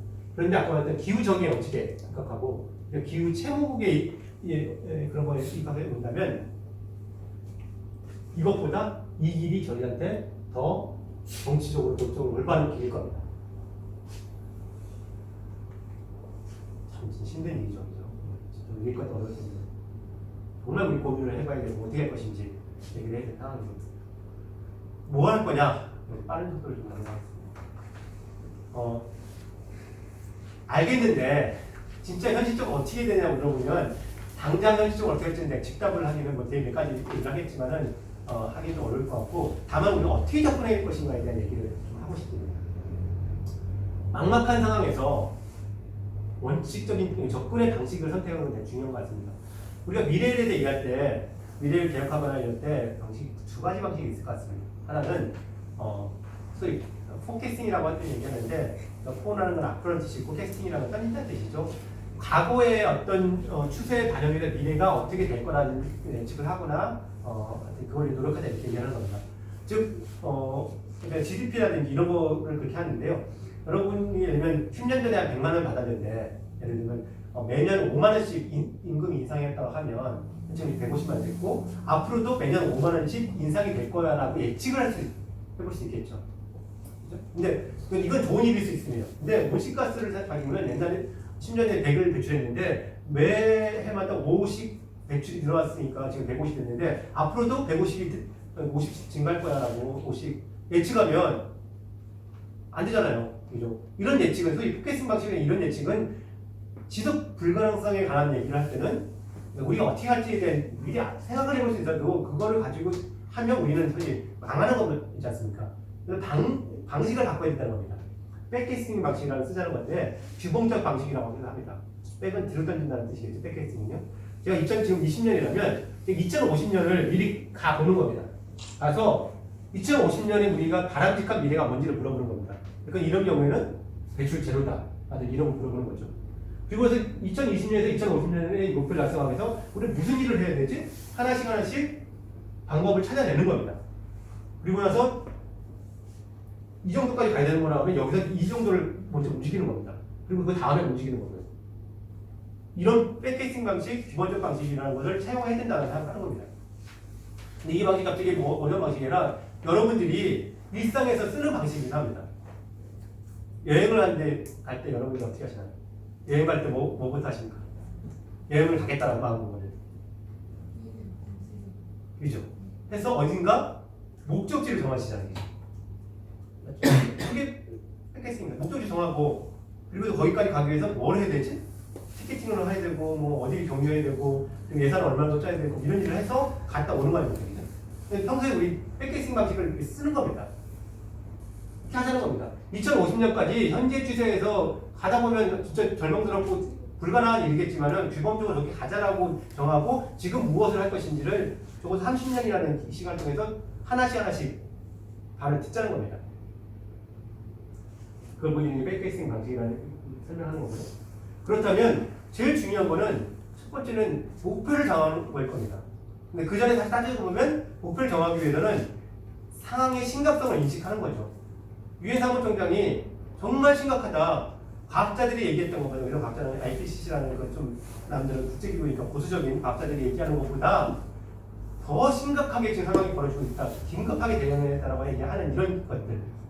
또 예컨대 유럽, 프랑스, 캐나다, 뭐 아일랜드 이런 국가들이 얘기한 것처럼 국가 비상사태다 지금. 기후이기 때문에 비상사태라는 인식을 드러내는 것. 그래야지 그 다음 얘기 시작하는 거니까요. 이걸 선언하는 겁니다. 그런데 이런 것이 국가적으로는 한 지금 9개 정도의 국가 그리고 지방자치단체로서는 110개 정도의 지방자치단체가 기후위기 비상선언을 했습니다. 좀 우리 큰일 났다 라고 얘기를 해야지 그 다음 얘기를 하는 거니까요. 그런 얘기를 하는 겁니다. 그런데 그거는 꼭 국가 지자체뿐만 아니라 여기 다양한 단체에 오시기도 했고 여기 계신 분들도 우리가 선언한 겁니다. 우리 기후위기 비상선언이라고 우리가 선언하고 천안이 선언하고 혹은 무슨 NGO 여기 지속협이 선언하고 하는 것들을 시작해가지고 무엇을 할 것인가 그 다음 얘기로 들어가야겠죠. 이런 출발점부터 하는 겁니다. 그러고 나면 우리가 뭐 국가 단위에서는 온실가스 배출을 제로로 만들겠다. 2050년까지 혹은 빠른 데는 2030년까지 있습니다. 노르웨이는 30년 이런 얘기도 있고요. 하여튼 대략 2050년까지 앞서 IPCC 1.5도 보고서가 얘기한 것처럼 2050년까지 배출제를 만들겠다고 했으니까요. 이런 것처럼 논의하고 법을 만들고 스웨덴, 영국, 프랑스, 뉴질랜드는 법을 만들었습니다. 그리고 논의 진행대가 칠레, 피지 같은 데가 있고요. 나머지 노르웨이, 우루과이, 뭐 핀란드 등등등은 현재 논의를 진행하려고 있는 거죠. 선언들을 하고 있는 거죠. 이런 일을 통해서 목표를 설정하는 겁니다. 그리고 나면 무엇을 할 것이냐? 그걸 달성하기 위해서 해볼 수 있는 몇 가지 제가 방법 정말 숱하겠죠. 그리고 이게 뭐 누가 할 수 있는 거냐, 국가가 할 수 있는 거냐, 뭐 기업이 할 수 있는 여러 가지 있겠지만 어쨌든 제가 볼 때는 가장 강력한 얘기들을 몇 가지 가져왔습니다. 그 중에 하나가 채굴을 금지하는 겁니다. 채굴을 해가지고 우리 집에 뭐 수석으로 모아놓기를 하는 게 아니잖아요. 태우려고 채굴하는 겁니다. 그럼 채굴 자체를 금지해야 되죠. 그러니까 이 얘기는 우리 재생에너지 늘리자고 하는 얘기와 짝을 이루는 건데 재생에너지가 늘리는 만큼 이게 줄어든다라고 얘기하면 이게 너무 한가한 조건이다. 재생에너지가 빵 늘어나지 않더라도 이걸 줄이는 것부터 얘기를 해야 된다라고 하는 겁니다. 그래서 예를 들면 화석연료 채굴하는 그런 기업들에 대한 투자하는 투자 처리 운동하자 이런 얘기들이 이런 것부터 나오는 거죠. 더 직접적으로는 정말 채굴장 가서 들어 넣는 겁니다. 보여드렸지만 독일에서는 석탄광선 가가지고 사람들이 정거농소하고 이렇게 합니다. 여러 가지 방식으로 지구상으로부터 지질 안에 있는 석탄이든 가스든 석유든 태우는 거를 빨리 중단해야 되는 겁니다.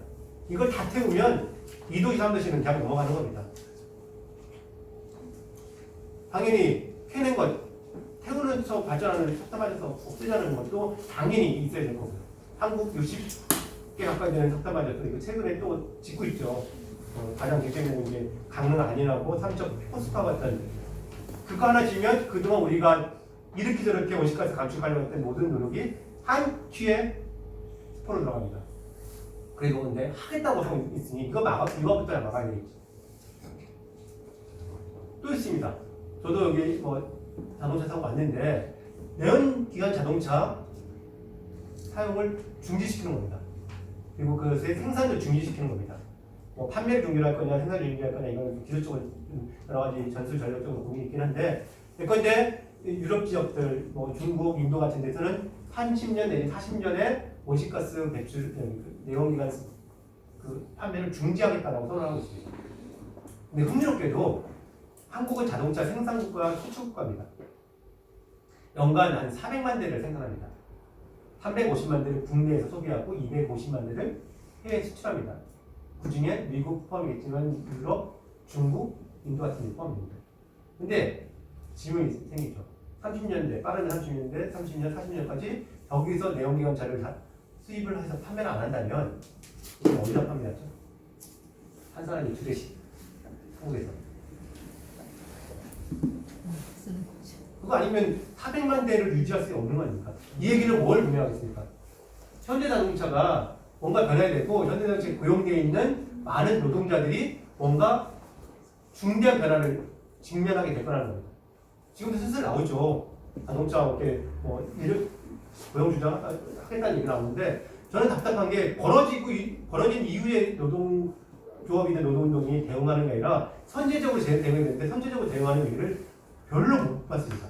근데 빨리 전기단전 넘어가자라고 얘기하면서 대신 그러기 위해서는 우리는 고용을 유지하기 위해서 뭘 하자라든지 이런 제안들이 나와야 되는데 그냥 방어적인 얘기를 하는 겁니다. 그리고 남은 잘못 길을 들었으면 저 같은 사람하고 역사자기 할 겁니다. 야 줄여 기후위기 때 줄여야 돼 이렇게 해야 되는데 그러면 야 우리는 고용 때문에 못 줄여 이 나쁜 새끼들아 우리 사람들이 노동자들 어떻게 되는 줄 알아? 막 이런 얘기하면 너무 불행한 상황이 되는 거라는 거죠. 계속 노동 그룹하고 이런 얘기를 하고 조금씩 같이 하는 얘기들이 늘어난 거긴 한데 근본적인 변화는 별로 아직 없습니다. 너무 느린 거죠 제 입장에는. 또 있습니다 비슷한 게 한국에서 석탄발전소를 칠 때 터빈, 보일러 같은 거를 만드는 회사가 두산중공업이라고 있습니다. 창원에 거기가 원자력을 하고 있는 데긴 한데요. 거기가 지금 수주가 돼 가지고 계속 마이너스를 하고 있습니다. 막 계속 적자예요. 근데 거기가 주력이 석탄발전소예요. 재생에너지는 아직 크게 못 하고 있어요. 그래서 많은 해외에서 이 모니터가 합니다. 두산중공업 그거 망할 수밖에 없다. 에너지 전환에 동참 못하게 망할 수밖에 없다. 근데 이 사람들은 버티는 이유는 정부가 돈 대가지고 수출하고 하는 인도네시아에 석탄발전소 짓는데 정부 고정받아가지고 이렇게 하거든요. 그러니까 지구 전체적으로 보면 해악을 일으키는 일을 국가 고정을 가지고 하고 있고 거기에 있는 노동자들은 어쨌든 밥벌이기 때문에 어쩔 수 없이 그 일을 계속 하고 있는 겁니다. 그리고 이게 빨리 뭔가 전환을 해야 되는 논이나 이런 것들 노선을 못 만들면 그냥 그 사람들은 그 산업을 방어할 수 없는 상황에 처해질 수밖에 없을 겁니다. 이런 일들이 이제 산업부문에서 지금 계속 등장하고 있다는 겁니다. 그래서 요즘 얘기하는 그린 주제 얘기하는 거죠. 지구도 구하고 사회적 불평등도 해결하자. 일자리도 만들자. 그 일자리가 지구를 구하는 일자리입니다.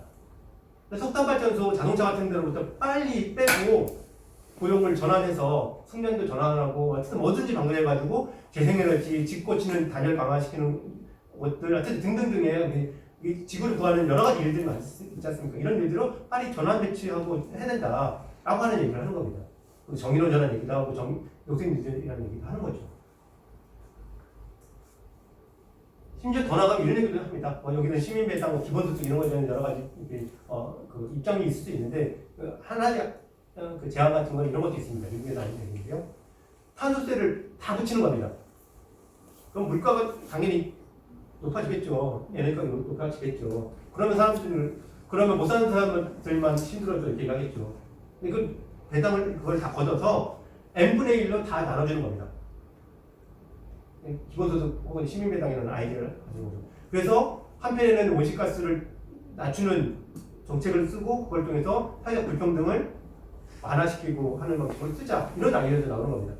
뭐 논쟁을 할 수 있는 얘기인데 하나하나의 논쟁을 할 수 있겠지만은 어쨌든 이런 과감한 정책들 발상들이 나와서 논쟁이 붙여야 된다는 겁니다. 빨리 우리는 그에 논쟁만 하고 있는 게 아니라 밀고 나가야 되는 거죠.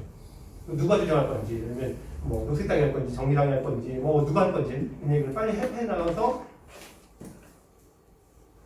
시도를 해야 된다는 거죠. 그런데 마지막에 사실 좀 더 불편한 얘기를 하나 말씀드리면 그런데 우리가 경제성장을 계속하면서 마지막 질문일 것 같습니다. 경제성장을 계속하면서 우리가 정말 온실가스를 그리고 사회적으로 평등한 정의로운 세상을 만들 수 있을 건가라는 질문을 해볼 필요가 있습니다. 이 그래프는 복잡한데요. 간단하게 얘기하면 지금 이 정도 우리가 배출하고 있는데 만약에 몇 가지 시나리오가 있습니다. 모든 사람들이 소득은 다 올라가고 심지어 유럽 사람이나 아프리카 사람이나 소득의 격차가 줄이고, 이거 바람직한 얘기죠, 그죠? 전 지구적으로 평등해지는 거니까. 그리고 온실가스도 엄청 낮춰가지고 지구도 안전하게 만드는 겁니다.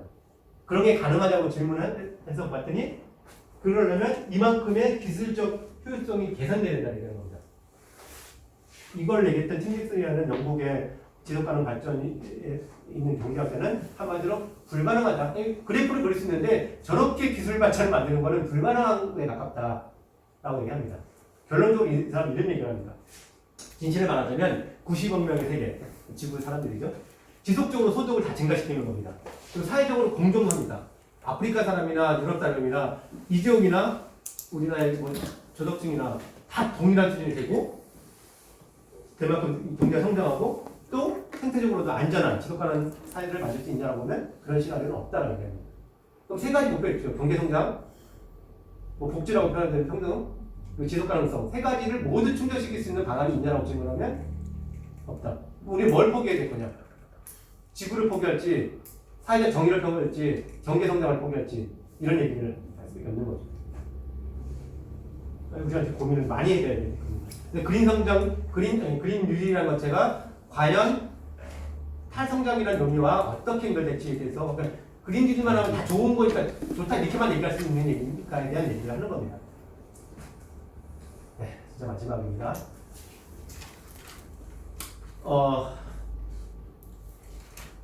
한국 사회는 기후 침묵이 여전히 지배하고 있는 것 같습니다. 요즘 조금 바뀌어서 그래서 호주 산별도 뭐 보도하고 등등하지만은 여전히 근데 제가 꼼꼼히 모니터링 하지 않았지만 문재인 대통령이 어제 연설하면서 기후변화에 대해 얘기를 했나요? 제 기억은 없습니다. 전 세계적으로 정말 이렇게 중요하다고 얘기하는데 한국의 지도자, 리더는 기후변화에서 한마디도 안 합니다. 뭔가 이상하지 않습니까? 며칠 전에 제가 만난 그 한국에 들어와 있는 재단, 에버트 재단의 한국 사무소라는 소장을 만났는데 자기가 만든 메일에 80%는 기후변화에 관한 얘기를 한답니다. 그 재단이 우선 환경단체가 아니에요. 3인당, 독일 3인당의 그냥 회계 재단 지부인데 자기가 어떻게 전통적으로 노동 얘기를 더 많이 할 만한, 노동 복지를 많이 할 만한 이런 얘기 있는 그 재단 사무소에 하는데 자기한테 받는 건 80%가 기후변화를 얘기한다는 거예요. 이게 하나의 징표가 거죠. 여러분들이 그냥 회의에서 뉴스 감상을 한다든지 회의판에 들어보면 그냥 기후변화가 항상 1위로 나와 있습니다. 심지어 그 기후부정론자가 있는 미국 대통령이 있는 미국에서도 기후변화가 가장 탑으로 얘기하고 있고 항상 그 얘기를 먼저 얘기할 수밖에 없는 상황인데 한국의 대통령이 이 상황에 와서도 한마디도 기후변화를 얘기하지 않는다는 겁니다. 뭔가 정말 이상한 사회에 살고 있는 겁니다. 근데 왜 그러냐? 기후변화 심리학 같은 책에서 얘기를 하면 뭐 여러 얘기를 합니다만 한마디로 사람들은 자신이 알고 있는 것만 얘기하고 싶고 자기의 이해관계와 연결된 것들에 대해서만 얘기하고 싶지 그게 벗어나는 것들은 잘 얘기하지 않는다는 겁니다. 뭐 흔히들 아는 얘기입니다. 익숙한 얘기만 하는 거죠. 자기 관심사만 얘기하고 새로운 지식이 들어와도 그걸 자기 어떤 걸 알고 있는 틀이라든지 이해관계 틀을 붙였을 때 그건 애써 무시하거나 배제한다는 겁니다. 그 얘기하는 순간부터 내가 얘기가 뭔가 꼬이는 겁니다. 주전에 이런 얘기 했는데 그거랑 뭐 어떻게 되지? 근데 이번에 2020년에 경제보전 방향 같은 거 나왔는데 첫 번째 얘기 중에 하나는 그겁니다. 울산에 규제 때문에 못했던 석유화학 공장을 규제를 풀어가지고 지원하겠다, 신설하겠다가 첫 번째 나오는데 이런 얘기를 하고 있는 정부인데 거기 기변화 얘기하면 자기 스스로도 꼬이잖아요. 그러니까 애써 안 하는 방 얘기 안 하는 방식을 빼는 겁니다. 그래서 제일 끝에 뭐 배추금 거래제 도입하겠다 이런 얘기들만 그냥 평소 하던 얘기들 몇 가지만 하는 겁니다. 그러니까 자기 인식틀이라든지 이거에서는 안 맞는 겁니다. 그게 정부도 그렇고 언론도 그렇고 엘리트도 그렇고 경제학자는 당연히 그렇습니다. 경제학자들 입장에서는 계속 성장해야 되는데 탈성장 같은 류의 얘기가 나올 수밖에 없는 얘기를 왜 하겠습니까? 얘기 안 하고 싶은 겁니다. 그러다 보니까 그냥 심지어 태풍이 와도 태풍 피해 보도를 하면서도 기후변화에 대한 얘기를 안 하는 한국 언론입니다. 지난 여름에 그랬습니다. 전 깜짝 놀랐습니다. 한겨레가 2면인가 털어가지고 태풍 피해를 대해서 막 보도를 하고서 기후변화에 대한 얘기를 안 해요. 기후변화, 태풍 기억 안 나? 이상한 얘기죠. 이런 사회에 살고 있다는 생각합니다. 그거를 결국 깰 수 있는 거는 어쨌든 기후변화의 피해를 보고 이상하다고 느끼고 하는 사람들이 얘기하는 수밖에 없다는 생각합니다. 그런데 그레이트 툰베리 같은 사람이겠죠. 15살 아이가 자기가 알고 있는 게 너무나 이상한데, 이게 뭐 스웨덴이라고 하면 정말 그 기후변화 잘한다고 생각하지만 이 그레타 툰베리 입장에서 보면 정말 기후변화가 이렇게 심각하다는데 왜 얘기를 안 하는지에 대해서 답답함이 있으니까 이 사람이 이 친구가 스웨덴 국회 옆에 와가지고 금요일마다 학교 거부하고 와가지고 특히 된 거 아닙니까? 그거에 보고서 이건 무슨 뭐죠? 그거죠. 별거 무슨 임금님 이런 얘기 가까운 얘기죠.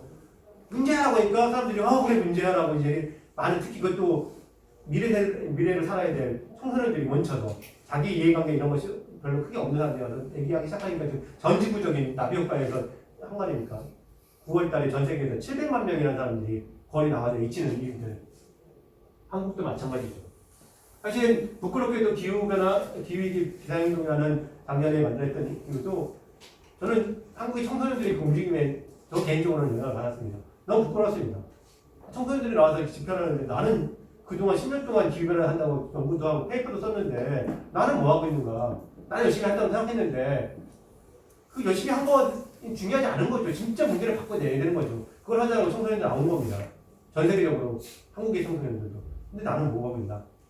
이런 절박감을 여러분들하고 있으니까 하게 되는 겁니다. 더 좀 내려가면 영국의 멸종정이라는 그 단체에 들어보셨을 겁니다. 이름도 활발하죠. 멸종정. 이대로 가면 제6대 멸종이 올 거다. 지금까지 5대 멸종, 최근의 멸종은 공룡의 대멸종을 말하는 거죠. 6대 멸종이 올 거다라고 얘기를 하는 겁니다. 그걸 저항하자는 얘기를 하는데 여기에 일종의 이데올로그 내지는 뭐 지도부로 하는 노조한람이라는 사람이 있는데 밑에 수용되신 이분이 한 인터뷰 보니까 좀 깜짝 놀랐습니다. 우리 목표는 사회적 혼란을 야기하는 거다라고 얘기합니다. 좀 황당하죠. 우리는 시민동도 뭐 적극적인 급진적 운동도 얘기 안 해요. 사회적 혼란을 야기한다고 얘기 안 해요. 우린 대안을 만들고 건설적인 얘기한다고 얘기하지. 그렇지 않습니까? 사회적 혼란을 야기하는 건 그게 뭐 이게 운동이야? 뭐 이렇게 얘기하죠. 근데 이 사람들은 그 얘기를 할 정도의 맥락이 있는 겁니다. 그 수십 년 동안 그렇게 얘기했는데 왜 한 번도 우리는 원시까지 줄이지 못했니? 그걸 계속 매출하면 기업들은 왜 저 모양이고 정부는 왜 저 모양이니? 우리 알면서도 왜 자포자기하고 체념하고 있니? 이거는 정말 강력하게 이거에 대해 집중하기 위한 뭔가를 못 만들어내기 때문이야. 그걸 만들려면 사회적 혼란을 만들어내야지만 주목하게 만들 수밖에 없어라고 하는 결론을 하는 겁니다. 그 사람들이 하는 거는 작년부터 시작해서 하는 건 말 그대로 사회적 혼란을 만드는 겁니다. 우리 식으로 얘기하면 한강 다리, 출근길 한강 다리를 막은 겁니다. 점거한 겁니다. 템지강 다리를 점거한 겁니다. 무슨 일이 있을까요? 난리 났겠죠, 그죠? 근데 난리 나면서 그걸 주목시킨 겁니다. 여기 같은 경우는 자연사박물관 같은 데 가가지고 정보농단에 들어놓은 겁니다. 영국 BBC는 전 세계적으로 그나마 기후변화를 잘 얘기하는, 많이 보도하는데, 영국 BBC 건물을 포위하고 점심시간에 사람들이 문을 다 잠가버렸다는 겁니다. 그럼 질문하는 게, 너희들은 밥 먹을 만큼 기후변화를 열심히 보도했어라고 하는 것입니다. 한국 언론사들은 열흘씩 굶어야죠. 그렇게 그러는 거죠. 하여튼 이런 일들을 다 하는 겁니다. 그러면서 정말 주목받게 만들고 그걸 통해서 영국이 기후위기 비상 사태를 선포하게 하는 동력을 만들어내게 됐습니다. 흥미롭게도 멸종조항이 첫 번째 정부한 데가 어딘지 아십니까? 영국 그린피스 사무실입니다. 그게 뭐냐면 대체 너희 환경단체들 그렇게 얘기하면서 뭘 바꿔냈어라고 질문하는 겁니다. 어쩌면 여기가 정거당할 수도 있는 겁니다. 저는 맥락에서 보니까. 하는 척했지만 진짜 바꾸는 게 중요한 거지 하는 척하는 게 중요하지 않다라고 하는 얘기를 하는 거라고 생각합니다. 앞서 말한 것처럼 영국 독일에 석탄 광산을 연구하는 겁니다. 이건 일부 급진주의자만 하는 게 아니라 영국 독일의 녹색당 의원 연방 의원까지도 참여하는 정도의 한 겁니다. 저희들도 부끄럽지만 어쨌든 뒤늦게라도 그렇죠. 그래서 7월부터 시작해가지고 기후위기 비상행동을 만들었고 9월 21일 날 저희가 서울에서 5,000명 전국적으로 6,500명이 모였습니다. 서울에서 모이는 5,000명은 여기 오신 분들도 있을지 모르겠습니다만 한국 환경운동 역사상, 환경운동이라는 얘기에서 보면 이렇게 추상적인 누가 피해를 봤어요 이런 게 아니잖아요. 그냥 피해를 보고 있을 것 같아요 라는 얘기인 거잖아요. 물론 기후위기 피해는 현실하긴 하지만 이게 뭐 무슨 사고나 이런 게 아니지 않습니까? 이렇게 추상적인 원칙, 가치로서 대중이 참여한 것 중에 가장 많은 숫자라고. 근데 물어보면 저희가 원래 조직할 때 뭐 겉으로는 한 5,000명 모일 겁니다 이렇게 했지만은 제가 숫자가 2,500명 정도까지 거의 수를 셌어요. 어디를 얼마 건드는데 나머지 2,500명이 안 세져서 솔직히 말하면 한 1,000명 정도 오면 많이 오겠다는 했는데 쉬웠습니다. 물어봤어요. 누구세요? 모르는 사람이 꽤 많아요. 이렇게 여러 가지 간접적 탐지했더니 정말 그대로 인터넷을 보고 오신 분들이 꽤 많습니다. 그 얘기는 정말 기후위기라는 문제가 소위 이 사회운동이 조직하고 있는 대중들 말고도 정말 심각하게 위협을 갖고 있는 사람들이 꽤 많이 있고 이걸 어떻게 밀도하고 조직하느냐가 사회운동의 정말 큰 과제인 거다. 정말 많은 사람들이 우려하고 있다. 우리 사회운동은 지금 큰 도전을 받아들이고 움직여야 된다고 생각합니다. 3대 요구사항을 우리 제시했습니다. 기후위기 인정해라. 진실을 인정해라. 기상산업을 선포하라. 두 번째, 배출제로 만들 계획을 수립하라. 그리고 정의로운 전환, 기후정의에 입각해서 대책을 수립하라. 그리고 그걸 논의하기 위해서 범국가적인 국가기후를 만들어라. 지금 있는 국가기후환경이라는 게 있습니다. 미세먼지 중심으로. 그걸로는 안 된다. 마치 미세먼지를 얘기하면 기후변화를 다른 것처럼 하는 지금 정부 분위기가 있습니다. 기후변화도 중요해요. 미세먼지 중요하지만 기후변화는 그보다 더 큰 상황입니다. 그걸 다룰 수 있는 그런 국가기구 만들어라는 얘기를 한 거죠.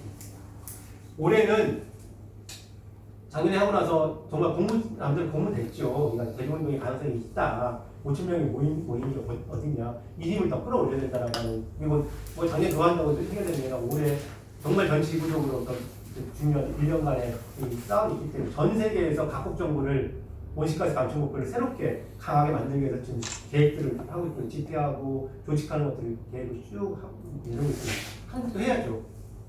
기후 깡패 국가인 한국 시민사회가 그걸 하지 않으면 어디가 하겠습니까? 해야 되니까 하겠다라고 얘기를 했고 330개 단체들 모았습니다. 저 더 많이 모였으면 좋겠어요. 전국에 더 많이 모이고 개인도 모였으면 좋겠고요. 그래서 저희가 4월 총선에 이걸 쟁점하고 기후국회 만들자 이런 슬로건을 이제 만들고 있습니다. 그리고 당연히 국제연대를 해야 되죠. 그리고 1.5도에 부합하는 2050년까지의 배출제 배 그리고 지금 유엔에 제출해야 될 2030년에 오실가스도 더 야심차 목표를 설정해라 하고 있고요. 무엇보다도 이 기후변화에 대응하는 기후정의를 이룰 수 있는 광범위한 기후정의 동맹을 만들자 이런 얘기를 했습니다. 동맹이라는 다 쓸 수 있지만 정말 각 부문 계층 지역인들이 모여서 정말 기후정의를 이룰 수 있고 배출제를 만들 수 있고 그에 맞는 사회를 변화시킬 수 있는 그런 것들을 만들어내자. 아마도 그림 주식이나 여러 가지 방식들을 가지고 우리가 그 노예의 구조를 만들자라고 생각하고 있습니다. 그리고 해서 우리가 사실 오늘 이 자리는 기후행동학교라고 저는 개인적으로 이해하고 왔습니다. 이름은 여기는 단체들의 이름은 다들 있으시겠지만은 기후행동을 하기 위해서 여러분들과 이렇게 얘기 나누고 교육하고 토론하고 그리고 여기 계신 분들 나는 이거 할 거야. 이 지역에 이거 할 거야. 제일 좋게는 저는 첫 번째는 비상선언을 하시는 겁니다. 시민사회부터 그리고 시청에 혹은 교회든 뭐 단체든 비상선언을 하시는 거죠. 이런 것부터 해서 행동을 만드는 첫 번째 출발점이 되기를 원하고요. 그리고 이 3월 15일 날, 14일 날, 올해 3월 14일 날 작년과 같은 대규모 행동을 조직하려고 합니다. 작년에는 서울에서만 5,000명이지만 한 5만 명 모여야 되지 않겠습니까? 반응이 어떠시나요? 저는 5만 명, 10만 명 정말 기후행동이 정말 국회의원이든 정치이든 언론이든 쟤들이 그냥 놔두면 안 되겠구나 라고 할 정도의 위협적인 세력을 말로 아니라 저처럼 그냥 말로 떠드는 게 아니라 정말 사람 수로 쪽수로 정말 이걸 보여줘야 된다고 생각합니다. 그리고 많은 광범위한 운동단체들이 서로 이렇게 대면대면 했거나 갈등하거나 이런 데도 다 뭉쳐서 정말 하나의 목소리 내는 그런 큰 힘을 만들어내야 된다고 생각합니다. 3월 14일에 꼭 같이 했으면 좋겠고요. 다음 총선에도 기후국회 만들자, 국제연대 하자 이런 얘기를 좀 준비하고 있습니다. 그래서 기후행동학교 지금 이런 거 생각하고 있는데 저는 천안에서 혹은 충남에서 어디든 더 많은 기후행동학교를 만들어 주시길 바랍니다.